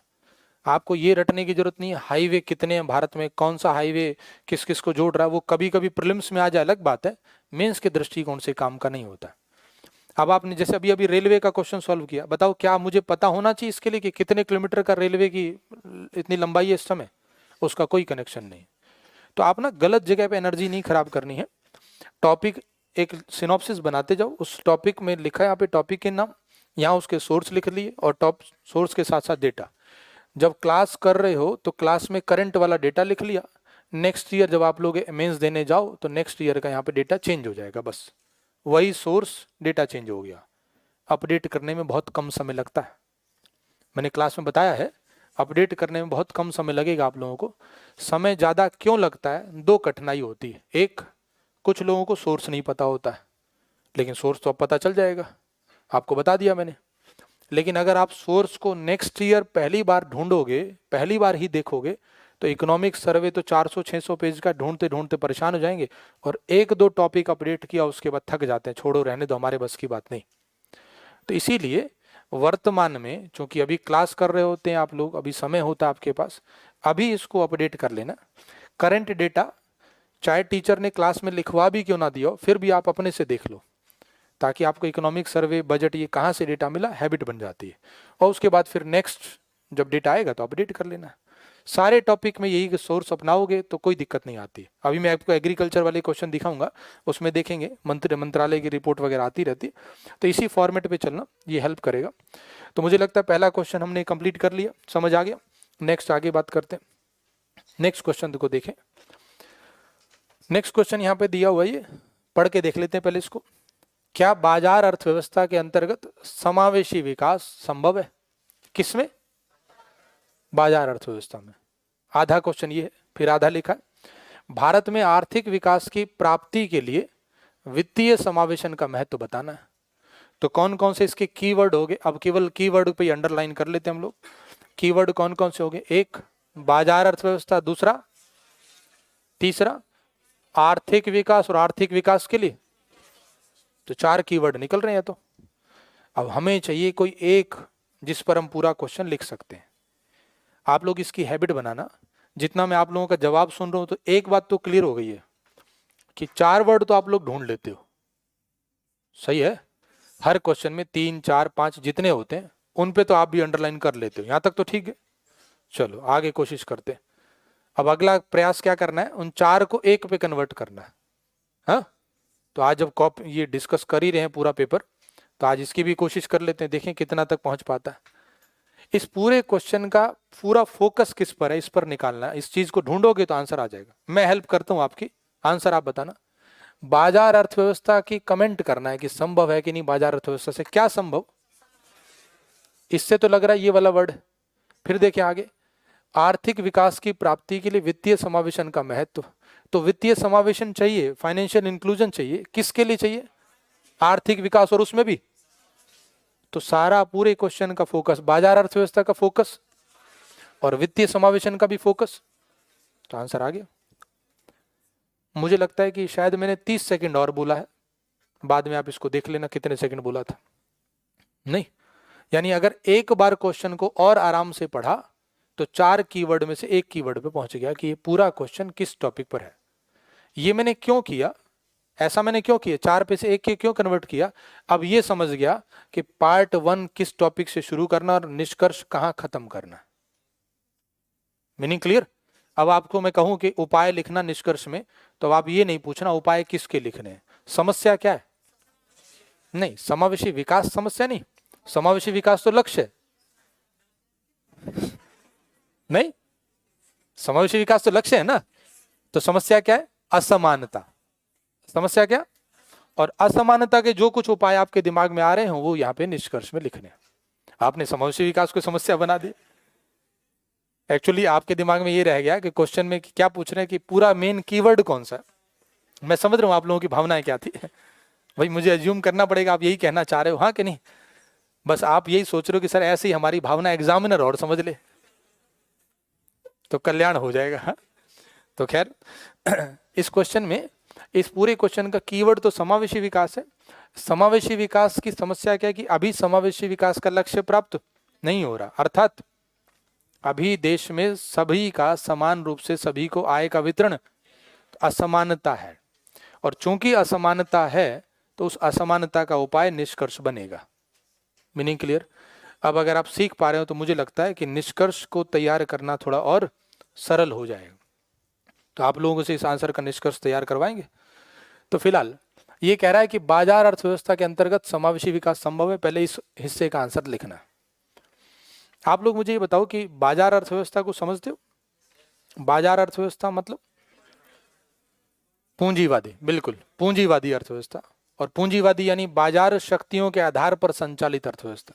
बाजार में 2 शक्तियां, डिमांड सप्लाई, तो डिमांड सप्लाई के आधार पर अर्थव्यवस्था को हम बाजार अर्थव्यवस्था कह रहे हैं।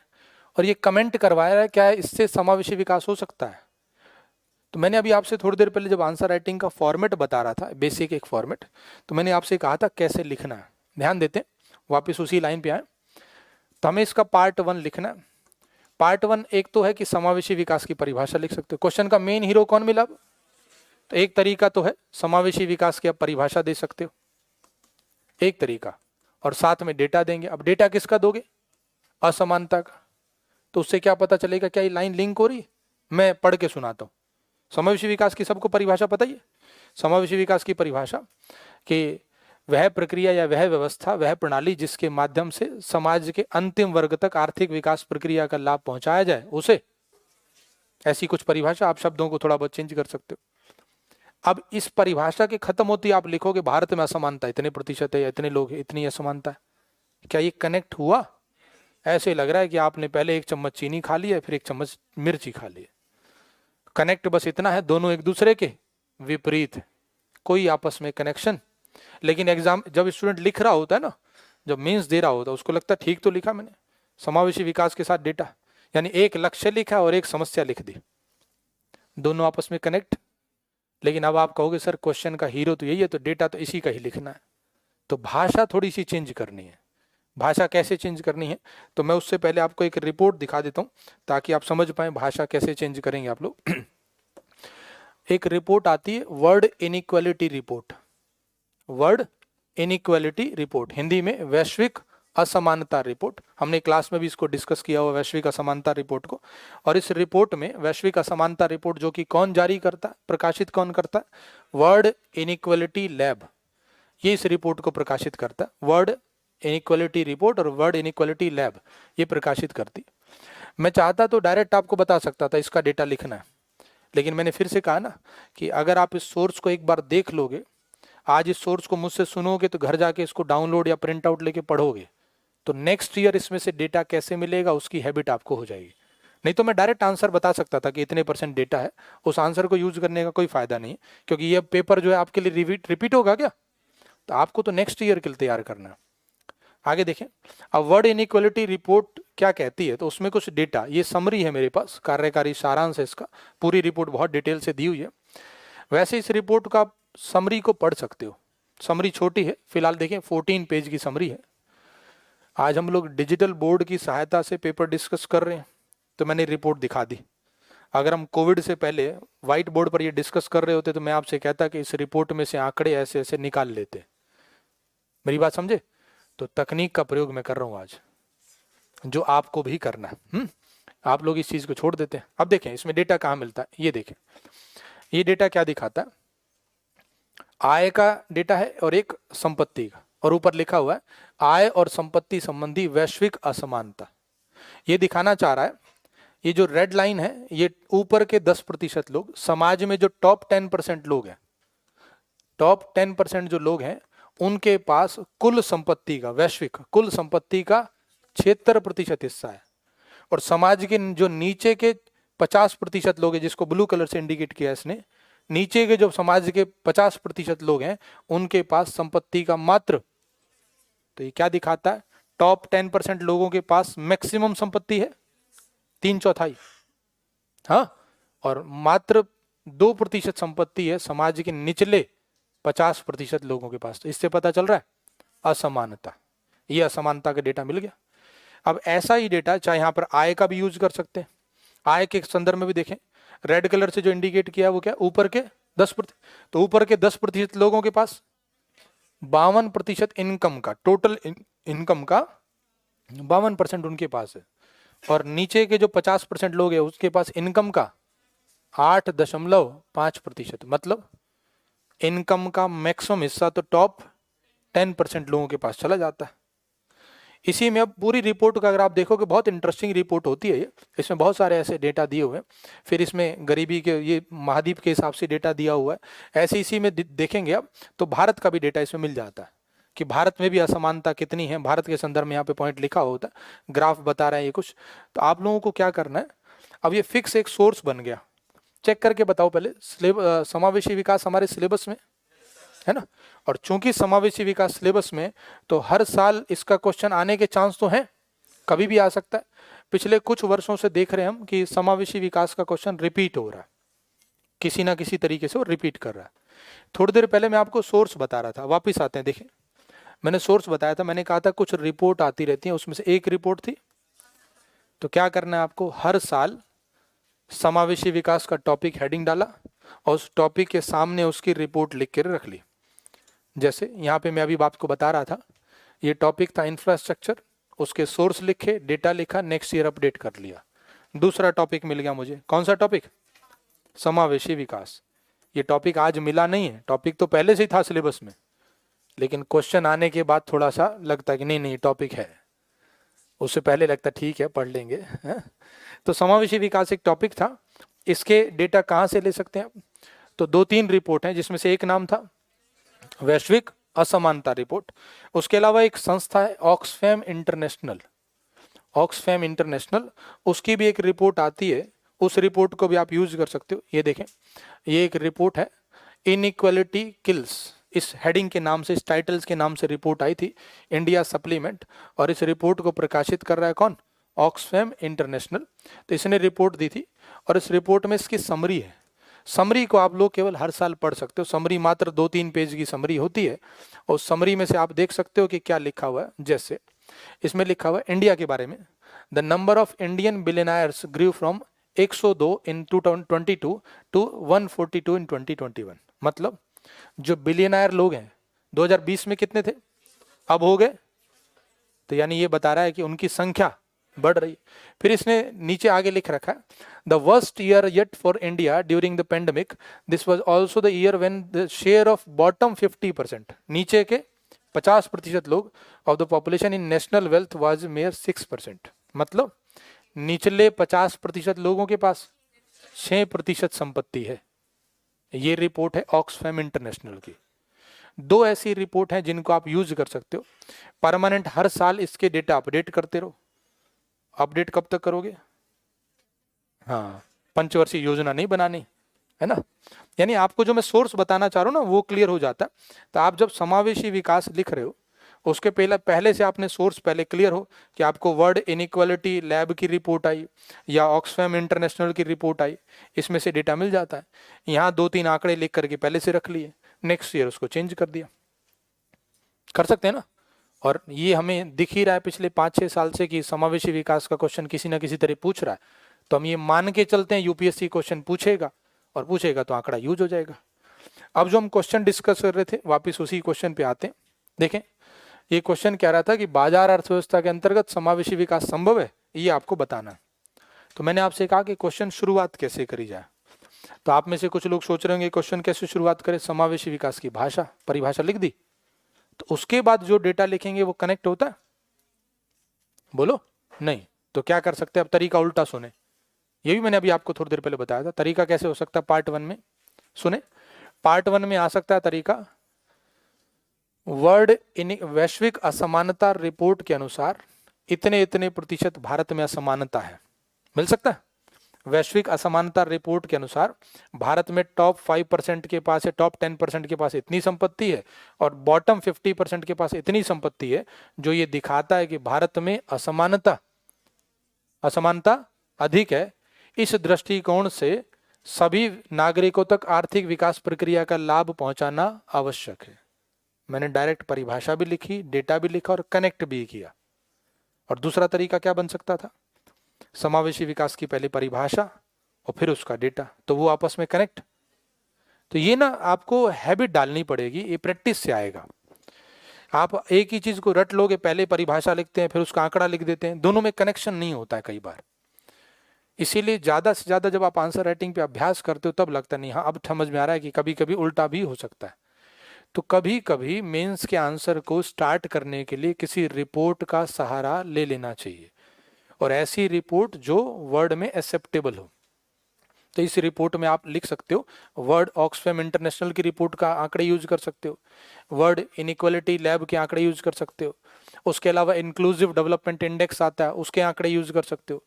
जो भी समावेशी विकास से संबंधित जो हमें डेटा मिल सकता है उस रिपोर्ट से शुरुआत करी, तो उस रिपोर्ट को लिखा और उस रिपोर्ट की भाषा को कनेक्ट कर दिया समावेशी विकास से। बताओ संभव है? अब ये वाला तरीका लिखा जा सकता है, अदरवाइज उल्टा लिखते तो वो पॉसिबल नहीं था। फिर उसने हमसे पूछा क्या है, क्वेश्चन क्या है, एक बार फिर से क्वेश्चन पढ़ लो। क्वेश्चन कह रहा है कि बाजार अर्थव्यवस्था से समावेशी विकास संभव है। अब पहले आप बताओ, बाजार अर्थव्यवस्था से संभव है? आंसर लिखने से पहले आप आंसर बताओ, आपको क्या लगता है बाजार अर्थव्यवस्था से संभव है? क्यों नहीं? क्योंकि बाजार अर्थव्यवस्था में कुछ दोष भी तो हैं। दूसरे शब्दों में पहले हमें यह पता होना चाहिए कि बाजार अर्थव्यवस्था में गुण क्या है और दोष क्या है। गुण ये होता है कि वहां डिमांड के अकॉर्डिंग सप्लाई होती है, लाभ के लिए कार्य करता है निजी क्षेत्र में, यही है ना। और चूंकि निजी क्षेत्र लाभ के लिए कार्य कर रहा है तो उसकी कोशिश होती है मैक्सिमम प्रोडक्शन करेगा वो। बताओ, अगर प्रोडक्शन मैक्सिमम होगा तो उससे जीडीपी ग्रोथ होगी, तो ये लाभकारी है। लेकिन वो वंचित वर्ग के लिए कल्याणकारी नहीं होता, उसको कोई मतलब नहीं है कि किस नागरिक को क्या मिला, वो केवल उतना ही प्रोडक्शन करेगा, उसी वस्तु की सप्लाई करेगा और उसी उपभोक्ता को जिससे उसे लाभ हो सकता है या जिसने डिमांड किया है, ऐसी है। अब यहाँ पे तरीका लिखने का तरीका पार्ट 2 में, इसमें एक तरीका हो सकता है कि आप बाजार अर्थव्यवस्था के गुण दोष लिख दो। देखना अब क्या गलती हो सकती है, क्या कैसे लिखना चाहिए था उसको समझें आप। एक तरीका हो सकता है कि बाजार अर्थव्यवस्था की गुण और दोष यानी लाभ और हानि लिख दो। तो आपने लाभ लिखे कुछ और हानि में लिख दिया कि वंचित वर्ग और ये सब कल्याणकारी नहीं, ऐसे लिख दिया। तो आप बताओ ये जो पॉइंट आप लिख रहे हो क्या आपके क्वेश्चन से कनेक्ट हो रहे? क्वेश्चन से डायरेक्ट कनेक्ट तो क्या करना चाहिए, जो भी कुछ लिखोगे वो आपके जो ऊपर क्वेश्चन लिखा है उससे कनेक्ट होना चाहिए। ये गलती होती है सामान्यतः, जब जब आप लोगों ने आंसर राइटिंग दिखाया ये गलती बहुत फ्रीक्वेंटली दिखती है। तो आपको करना क्या, अब जब बाजार अर्थव्यवस्था पता है तो उसके गुण और दोष इस तरह से लिखना सही नहीं है, इससे दिक्कत होगी, कनेक्ट नहीं हो पाएगा आंसर।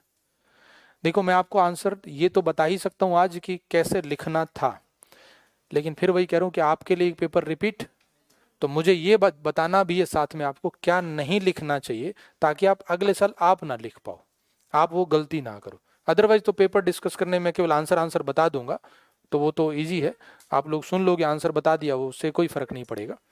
आपसे कौन सी गलती हो सकती है जो आप ना करो वो बताना इंपॉर्टेंट है।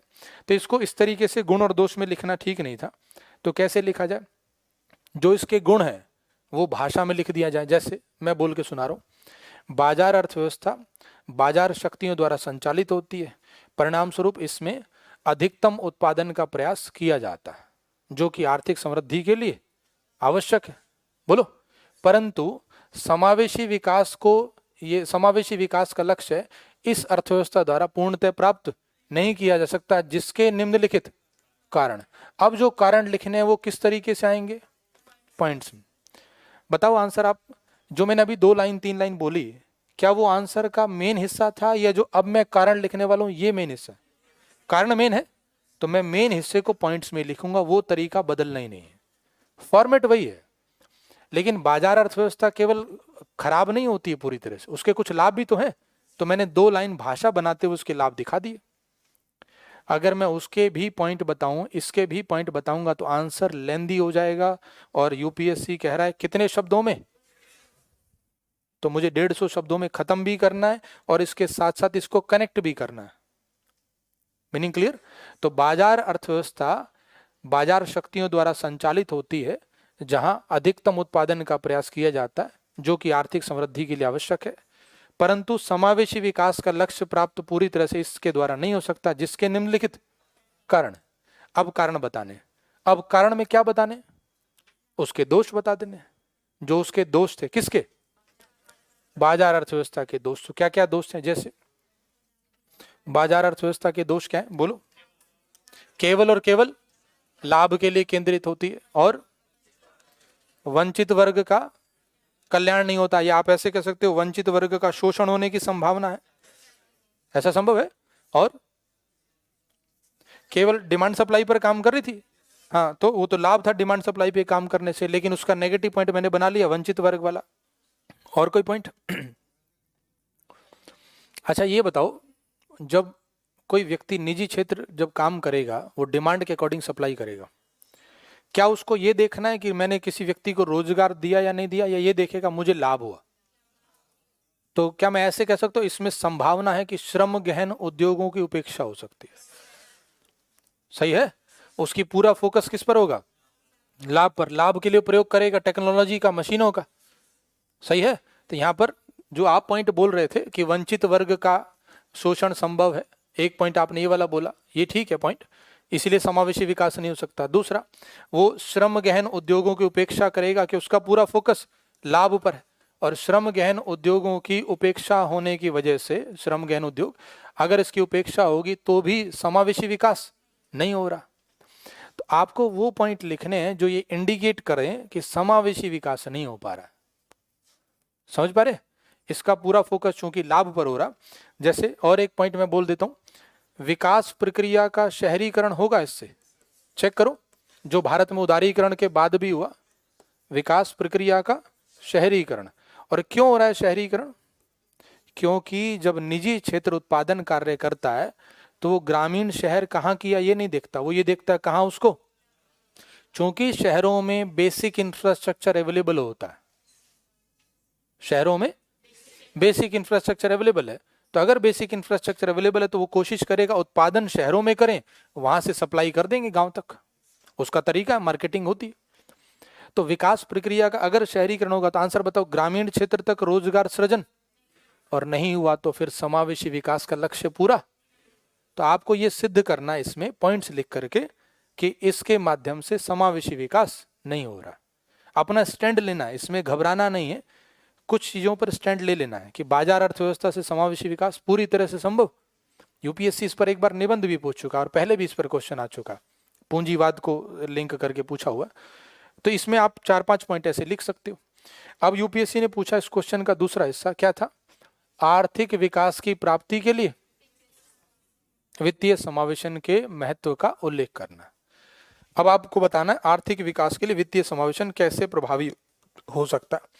अब इस क्वेश्चन के थर्ड पार्ट में बताओ, थर्ड पार्ट में क्या बताएं, वित्तीय समावेशन की एक लाइन की परिभाषा चाहिए, हाँ या नहीं, या डायरेक्ट बताएंगे वित्तीय समावेशन के लाभ। आपको शब्दों को यूज करके एक लाइन में उसकी परिभाषा, समाज के वंचित वर्ग को आर्थिक विकास की मुख्य धारा से जोड़ने की प्रक्रिया वित्तीय समावेशन कहलाती है। इसके निम्नलिखित लाभ हैं। वित्तीय समावेशन के बारे में एक लाइन बताई और अब उसके लाभ बताने, लेकिन ध्यान रखना है लाभ इस दृष्टिकोण से बताने की आर्थिक विकास हो उससे। तो वित्तीय समावेशन से क्या लाभ हो रहा है, जैसे बचत दर और साथ साथ निवेश दर दोनों बढ़ सकती हैं। बैंकों के पास जब आप जाएगा पैसा आपका, तो बैंकों की साख सृजन क्षमता बढ़ जाएगी।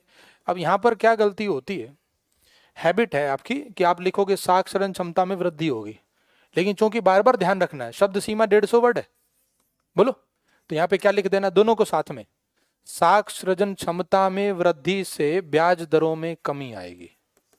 मैं चाहता तो इसके 3 पॉइंट अलग से पॉइंट बना सकता था, लेकिन मैंने देखा नहीं शब्द सीमा लिमिटेड है। मैंने देखो क्या किया, बचत और निवेश को पॉइंट एक ही में लिख दिया, इसको भी तोड़ करके 2 बना सकते थे। तो आपको हमेशा माइंड में रखना है कि क्वेश्चन कितने वर्ड्स का है, क्वेश्चन को कितनी सीमा में खत्म कर देना है। और पॉइंट्स में लिख रहे हैं तो ग्रामेटिकल शब्द कम हो गए हमारे, समझ पा रहे हैं। तो बचत दर एवं निवेश दर में वृद्धि, बैंकों की या वित्तीय संस्थाओं की साक्षरता क्षमता से ब्याज दर में कमी आएगी। मैं यहाँ पर एरो लगा रहा हूँ, लेकिन आपको एग्जाम में एरो लगा के लिखना नहीं, आपको कमी वृद्धि शब्द पूरे करना, नहीं तो आप कहोगे सर आपने तो बताया था, आपने एरो लगाए थे, मैं समझा रहा हूँ इसीलिए एरो लगा दिए।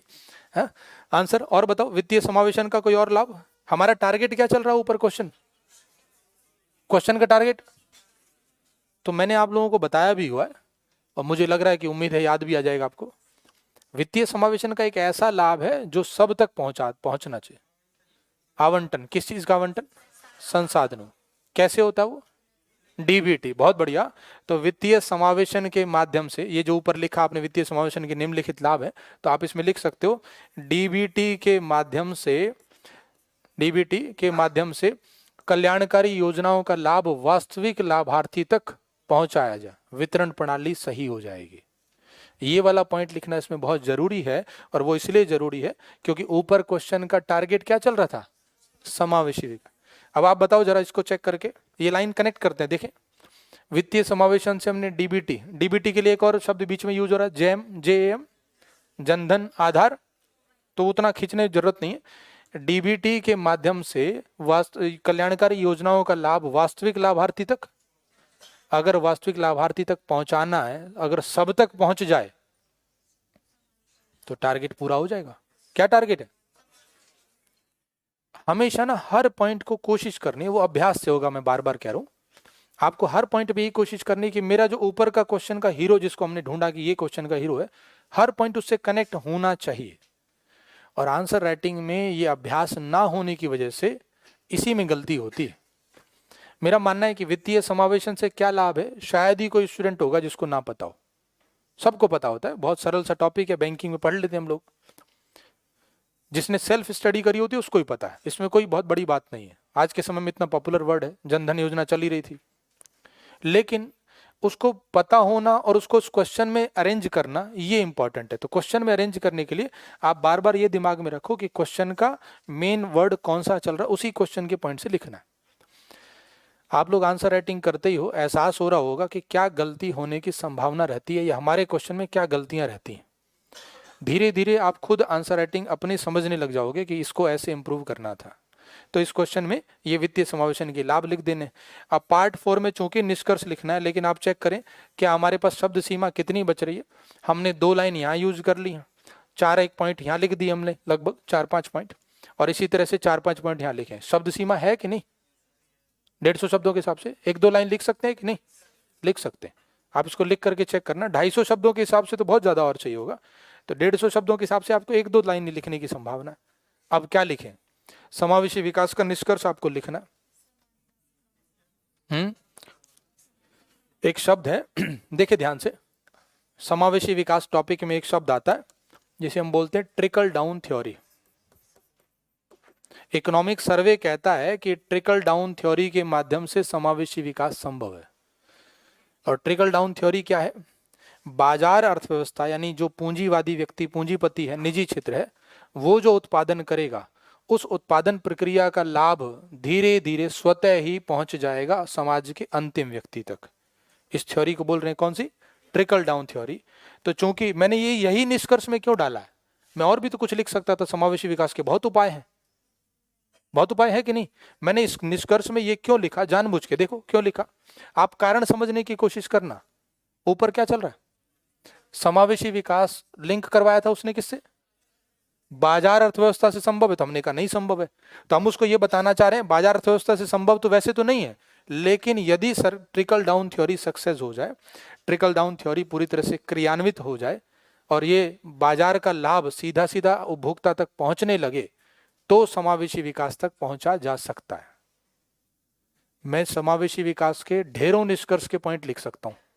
मैंने जानबूझ के इसी शब्द को यूज किया, तो कारण समझना आप लोगों को, क्योंकि ये पॉइंट उस क्वेश्चन की भाषा से कनेक्ट होता है। Meaning clear? Trickle down theory एक पॉइंट है। उसके अलावा समावेशी विकास के लिए और क्या करना चाहिए? तो हमें वितरण प्रणाली को सुधारना है। वितरण प्रणाली में आप गवर्नेंस भी यूज कर सकते हो, ई गवर्नेंस। सुशासन के माध्यम से वितरण प्रणाली को सुधार कर समावेशी विकास का उद्देश्य प्राप्त किया जा सकता है। उससे ज्यादा इसको खींचना नहीं है। आप ये सारे क्वेश्चन लिख के भी दिखाओगे। आज मेरे से फॉर्मेटिंग सुन रहे हो तो लिखने भी तो हैं। हाँ, नहीं तो मुझे फायदा क्या हुआ पढ़ाने का? नहीं, मुझे लगना चाहिए ना कि आपने ये फॉर्मेटिंग समझ ली है, तो फॉर्मेटिंग समझने के बाद लिखना तो पड़ेगा ही। तो ये वाला क्वेश्चन हमारा कंप्लीट हुआ। नेक्स्ट क्वेश्चन पे आते हैं। देखें, नेक्स्ट क्वेश्चन पीडीएस का है। अब एग्रीकल्चर के क्वेश्चन है। इस बार यूपीएससी ने एग्रीकल्चर के 4 क्वेश्चन पूछे हैं। देखें 4 कैसे होंगे, मैं अभी आपको बताऊंगा 4 क्वेश्चन कैसे आए हैं। फिलहाल इस क्वेश्चन को समझे। ये पेपर 3 का 3rd क्वेश्चन है। क्या लिखा है? भारत में सार्वजनिक प्रणाली की प्रमुख चुनौतियां क्या है? बहुत ही सरल क्वेश्चन है, सीधा सीधा सिलेबस में लिखा है। आपको उस पीडीएस की चुनौतियां पढ़नी थी, तो उसमें कुछ कन्वेंशनल क्वेश्चन है, बहुत कुछ ज्यादा नया नहीं है। इसे किस प्रकार प्रभावी और पारदर्शी बनाया जा सकता है? तो पीडीएस की चुनौतियां, फिर प्रभाविता और पारदर्शिता के लिए क्या किया जाए। आपको इकोनॉमिक सर्वे में एक चैप्टर मिलता है, कृषि का अलग से एक चैप्टर होता है हर साल। हमने देखा हुआ। उस चैप्टर के हिसाब से हमें इसमें से कुछ डेटा यूज कर सकते हैं। देखें कैसे डेटा यूज करेंगे। तो आप पहले तो ये बताओ, क्वेश्चन को देख करके जो मैं पूछना भूल गया आपसे, बताओ इस पूरे क्वेश्चन का मेन हीरो कोई एक? ये तो सीधा है। ऐसे क्वेश्चन में मेन हीरो ढूंढने में कोई समस्या नहीं होती है। नहीं, बताओ इसमें तो यूपीएससी खुद ही बता रहा है कि क्वेश्चन लिख दो प्लीज। उसके बाद भी अगर आप सोचो कोई ना लिख पाए, तो वो इसका मतलब है उसने सिलेबस ही नहीं पढ़ा हुआ। एग्रीकल्चर में बहुत बड़ा बड़ा लिखा है सिलेबस में पीडीएस। पीडीएस क्या है, पीडीएस के कार्य, उद्देश्य, सीमाएं, ऐसा सिलेबस में पूरा लिखा हुआ। तो पार्ट 1 में पीडीएस की परिभाषा लिख दे। बोलो, पीडीएस की परिभाषा लिख दी। चलो बताना अब आप लोग आंसर, देखें कितना आप समझ पा रहे हैं। अब आप लोग बोलोगे डेटा लिखना, लेकिन किसका वो बताओ, किसका डेटा लिखूं?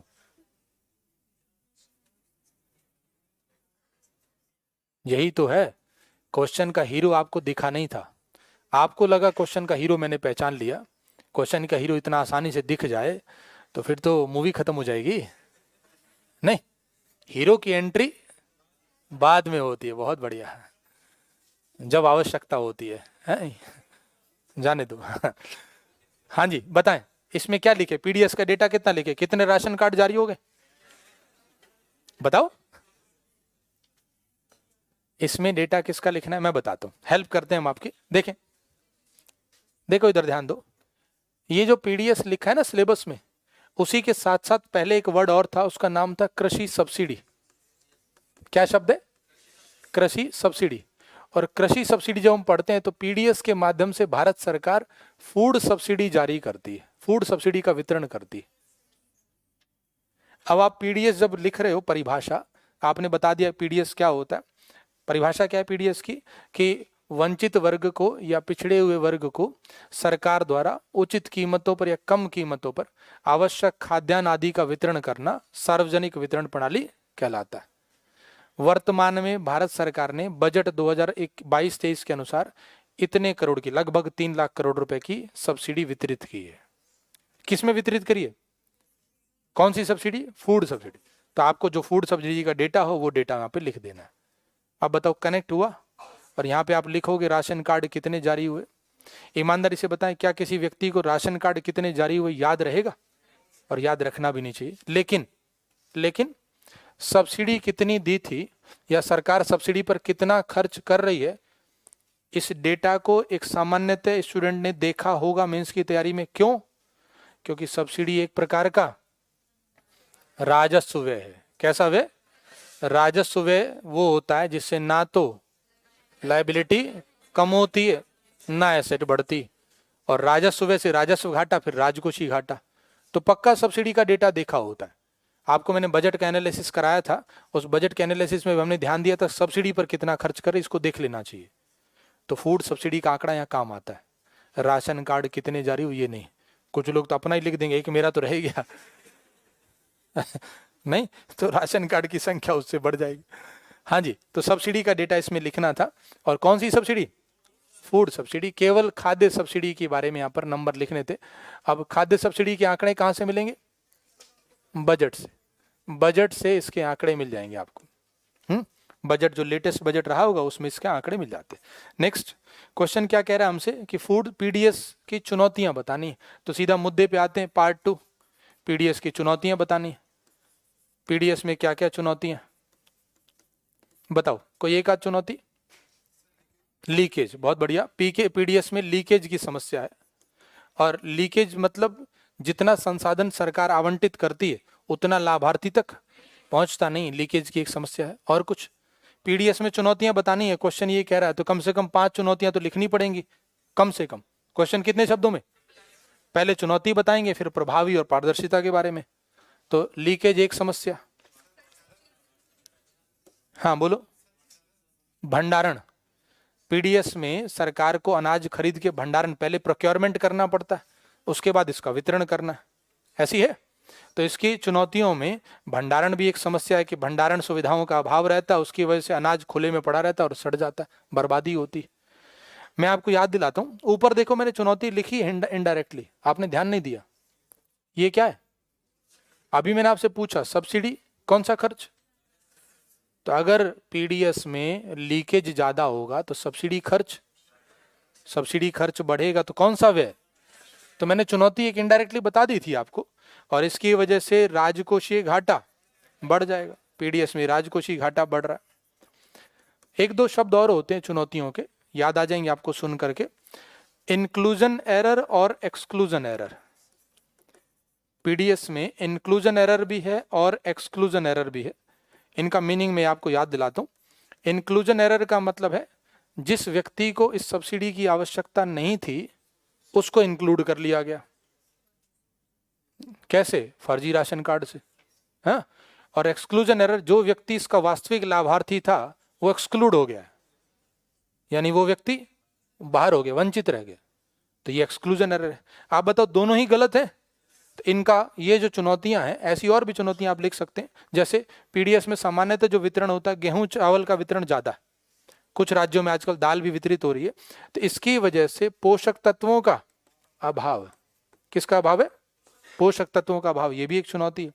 तो आप 5-6 चुनौतियां इसमें ऐसी लिख सकते थे, लेकिन वो आगे कहता है इसको प्रभावी और पारदर्शी कैसे बनाया जाए। क्वेश्चन का दूसरा हिस्सा, प्रभावी और, अब प्रभावी का मतलब कि जो कुछ हम वितरित कर रहे हैं वो वास्तविक लाभार्थी तक पहुंच जाए, और पारदर्शी का मतलब कि जितना भी कुछ पूरी प्रणाली है उसमें कहीं कोई करप्शन ना हो। तो प्रभावी और पारदर्शी बनाने के लिए आपको उपाय लिखने थे इसके। अब देखें उपाय को कैसे लिख सकते हैं। एक तरीका है, पार्ट 3 में जब आप उपाय लिखोगे तो एक तो सीधा बता दिया प्रभावी पारदर्शी बनाने के उपाय और पॉइंट लिख दिए 4-5, एक तरीका। लेकिन आपको याद आ जाएगा, मैंने नोट्स में लिखवाया हुआ एग्रीकल्चर, जिन्होंने वो क्लास अटेंड कर ली होगी, उसमें मैंने ऐसे लिखवाया कि इसके उपाय क्या हो सकते हैं, सुधारात्मक कदम क्या हो सकते हैं। तो इसके सुधार को हम 2 हिस्सों में तोड़ देते हैं, और आप चाहो तो एग्जाम में ऐसा स्ट्रक्चर बना सकते हो, लेकिन पूरा कम्युनिकेशन करें तो। आधा अधूरा स्ट्रक्चर बनाओगे तो नहीं क्लियर होगा। मुझे टाइम बचाना है, मुझे पॉइंट्स में लिखना है, यही है ना, तो मैं इसके स्ट्रक्चर फॉर्म में लिख सकता हूं। कैसे? सुधारात्मक कदम 2 हैं, एक संस्थागत सुधार और दूसरा हिस्सा तकनीकी और आर्थिक सुधार। चेक करना जरा एक बार। अगर हम संस्थागत सुधार कर लें तो व्यवस्था पारदर्शी हो जाएगी, प्रभावी हो जाएगी, और अगर हम तकनीकी सुधार कर लें पारदर्शी हो जाएगी। कौन कौन से सुधार हो सकते हैं? संस्थागत सुधार में इसमें 3 संस्थाएं इन्वॉल्व दिख रही हैं। एक FCI जो खरीद और भंडारण करता है, प्रोक्योरमेंट करने का काम किसका? FCI का। दूसरा उचित मूल्य की दुकान, फेयर प्राइस शॉप, जिसको हम राशन का डीलर बोल देते, वही तो बांटता है ना ये, इसमें कुछ सुधार हो सकता है। और तीसरा हम इसी संस्थागत सुधार में बोल रहे हैं, निगरानी तंत्र की व्यवस्था होनी चाहिए।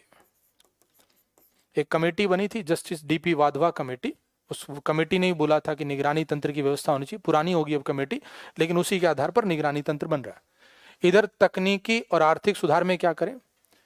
जो पूरे PDS में जो भी कुछ वितरित होता है, खाद्यान्न वितरण, उस खाद्यान्न वितरण की लागत बहुत ज्यादा है। अगर हम वितरण की लागत को कम कर लें तो बताएं, सरकार का सब्सिडी पर होने वाला व्यय कम हो जाएगा। तो आर्थिक सुधार में हम लिख सकते हैं कि वितरण लागत को कम करें।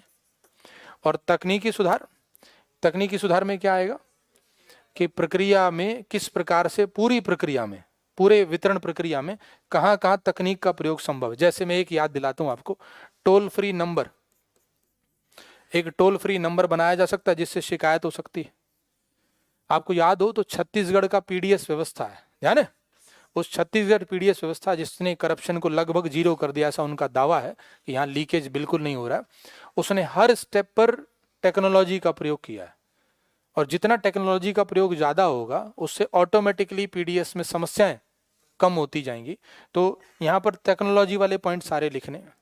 टेक्नोलॉजी के पॉइंट जैसे मैं याद दिलाता हूँ, इकोनॉमिक सर्वे में दिए हुए हैं टेक्नोलॉजी पॉइंट, पुराने इकोनॉमिक सर्वे में डिटेल से दिए हुए थे। अभी जो इकोनॉमिक सर्वे है उसमें आपको ढूंढना पड़ता है कि कहाँ लिखा हुआ। मैं आपको पहले एक बार सर्वे में दिखाए थे, ये मेरे पास पुराना इकोनॉमिक सर्वे। आपको पुराना इकोनॉमिक सर्वे पढ़ना नहीं है, हम लोग अपने नोट्स में ऐड कर लेते हैं, पुराने इकोनॉमिक सर्वे में से पॉइंट मिल जाता है। ये देखें, इस प्रणाली का जो TPDS है, PDS जिसको हम कह रहे हैं टारगेटेड PDS, 1997 से इसका नाम टारगेटेड PDS हो गया था, लक्षित किया, ये उसके उपाय हैं।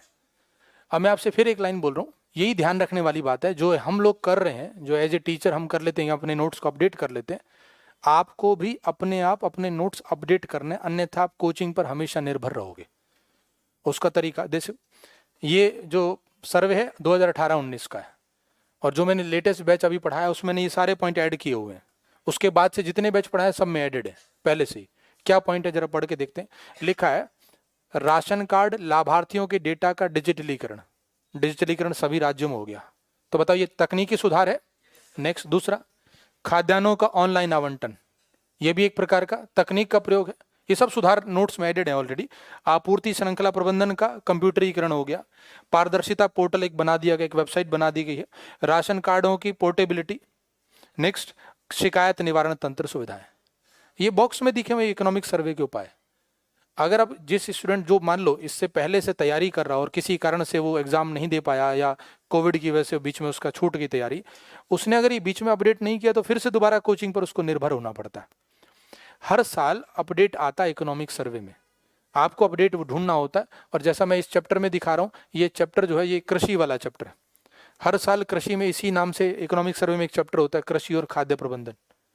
अगर आप उसमें से अपडेट नहीं करोगे तो बार बार ढूंढना पड़ेगा कि सर थोड़ा सा अपडेट बता दीजिए। तो मैं आपको इकोनॉमिक सर्वे इसीलिए दिखा रहा हूं ताकि आप लोग उसको खुद अपडेट कर पाएं। और ये जितने भी तकनीकी उपाय थे कि एंड टू एंड कंप्यूटराइजेशन कर दिया गया है, राशन कार्ड का डिजिटलीकरण किया जा रहा है, राशन कार्ड को आधार कार्ड से जोड़ा जा रहा है, टोल फ्री नंबर बना दिया ताकि आप शिकायत कर सकते हैं। तो इससे तकनीकी सुधार भी होगा, निगरानी तंत्र भी मजबूत हो जाएगा।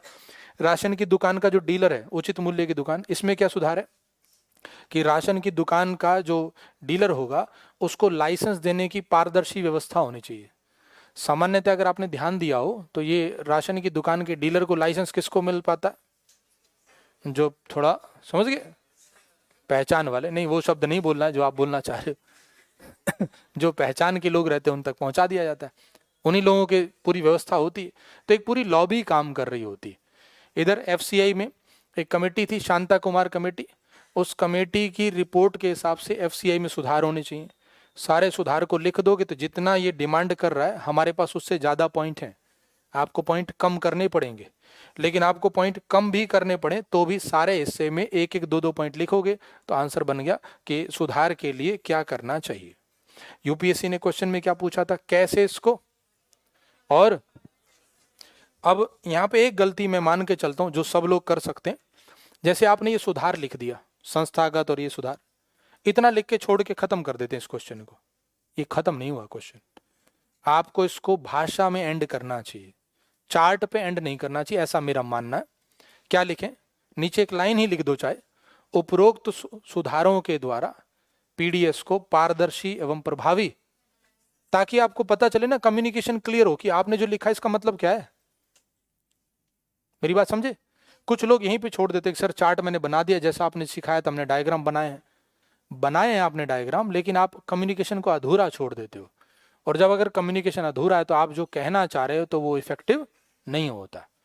और वर्तमान में आजकल आप सुन रहे होंगे, नीचे एक लाइन लिखी जा सकती है वर्तमान की योजना का, one nation one ration card, नाम सुना है कि नहीं। तो one nation one ration card के द्वारा सरकार पोर्टेबिलिटी की योजना लागू कर रही है और इसके माध्यम से खाद्य सुरक्षा का उद्देश्य प्राप्त किया जा सकता है। लास्ट में एक लाइन लिंक कर दी, किससे, खाद्य सुरक्षा से। क्यों किया मैंने खाद्य सुरक्षा से लिंक,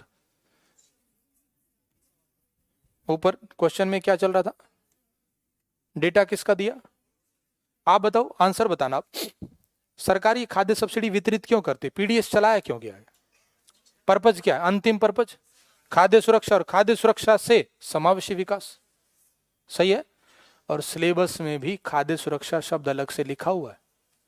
मैं फिर से कह रहा हूं, हम क्वेश्चन का डिस्कशन करें या आप आंसर क्लास वहां मेंस में लिखो, सिलेबस अगर पता है तो आपको पता ये होगा कि क्वेश्चन किससे लिंक करना है, अन्यथा ये क्वेश्चन ऐसे ही एंड हो जाता है। तो खाद्य सुरक्षा से लिंक कर दिया और उसके लिए मैंने one nation one card current की योजना लिंक कर दी, मीनिंग क्लियर हुआ। तो इस प्रकार से ये क्वेश्चन लिखा जा सकता था। ये क्वेश्चन मैं मान के चल रहा हूँ आसान तो था, लेकिन फिर वही बात, जैसे आपको शुरुआत में डेटा नहीं मिल रहा था पीडीएस में क्या डेटा लिखें, ऐसी कुछ मुश्किलें होती हैं, अन्यथा तो क्वेश्चन सीधा सीधा सिलेबस से आया, ये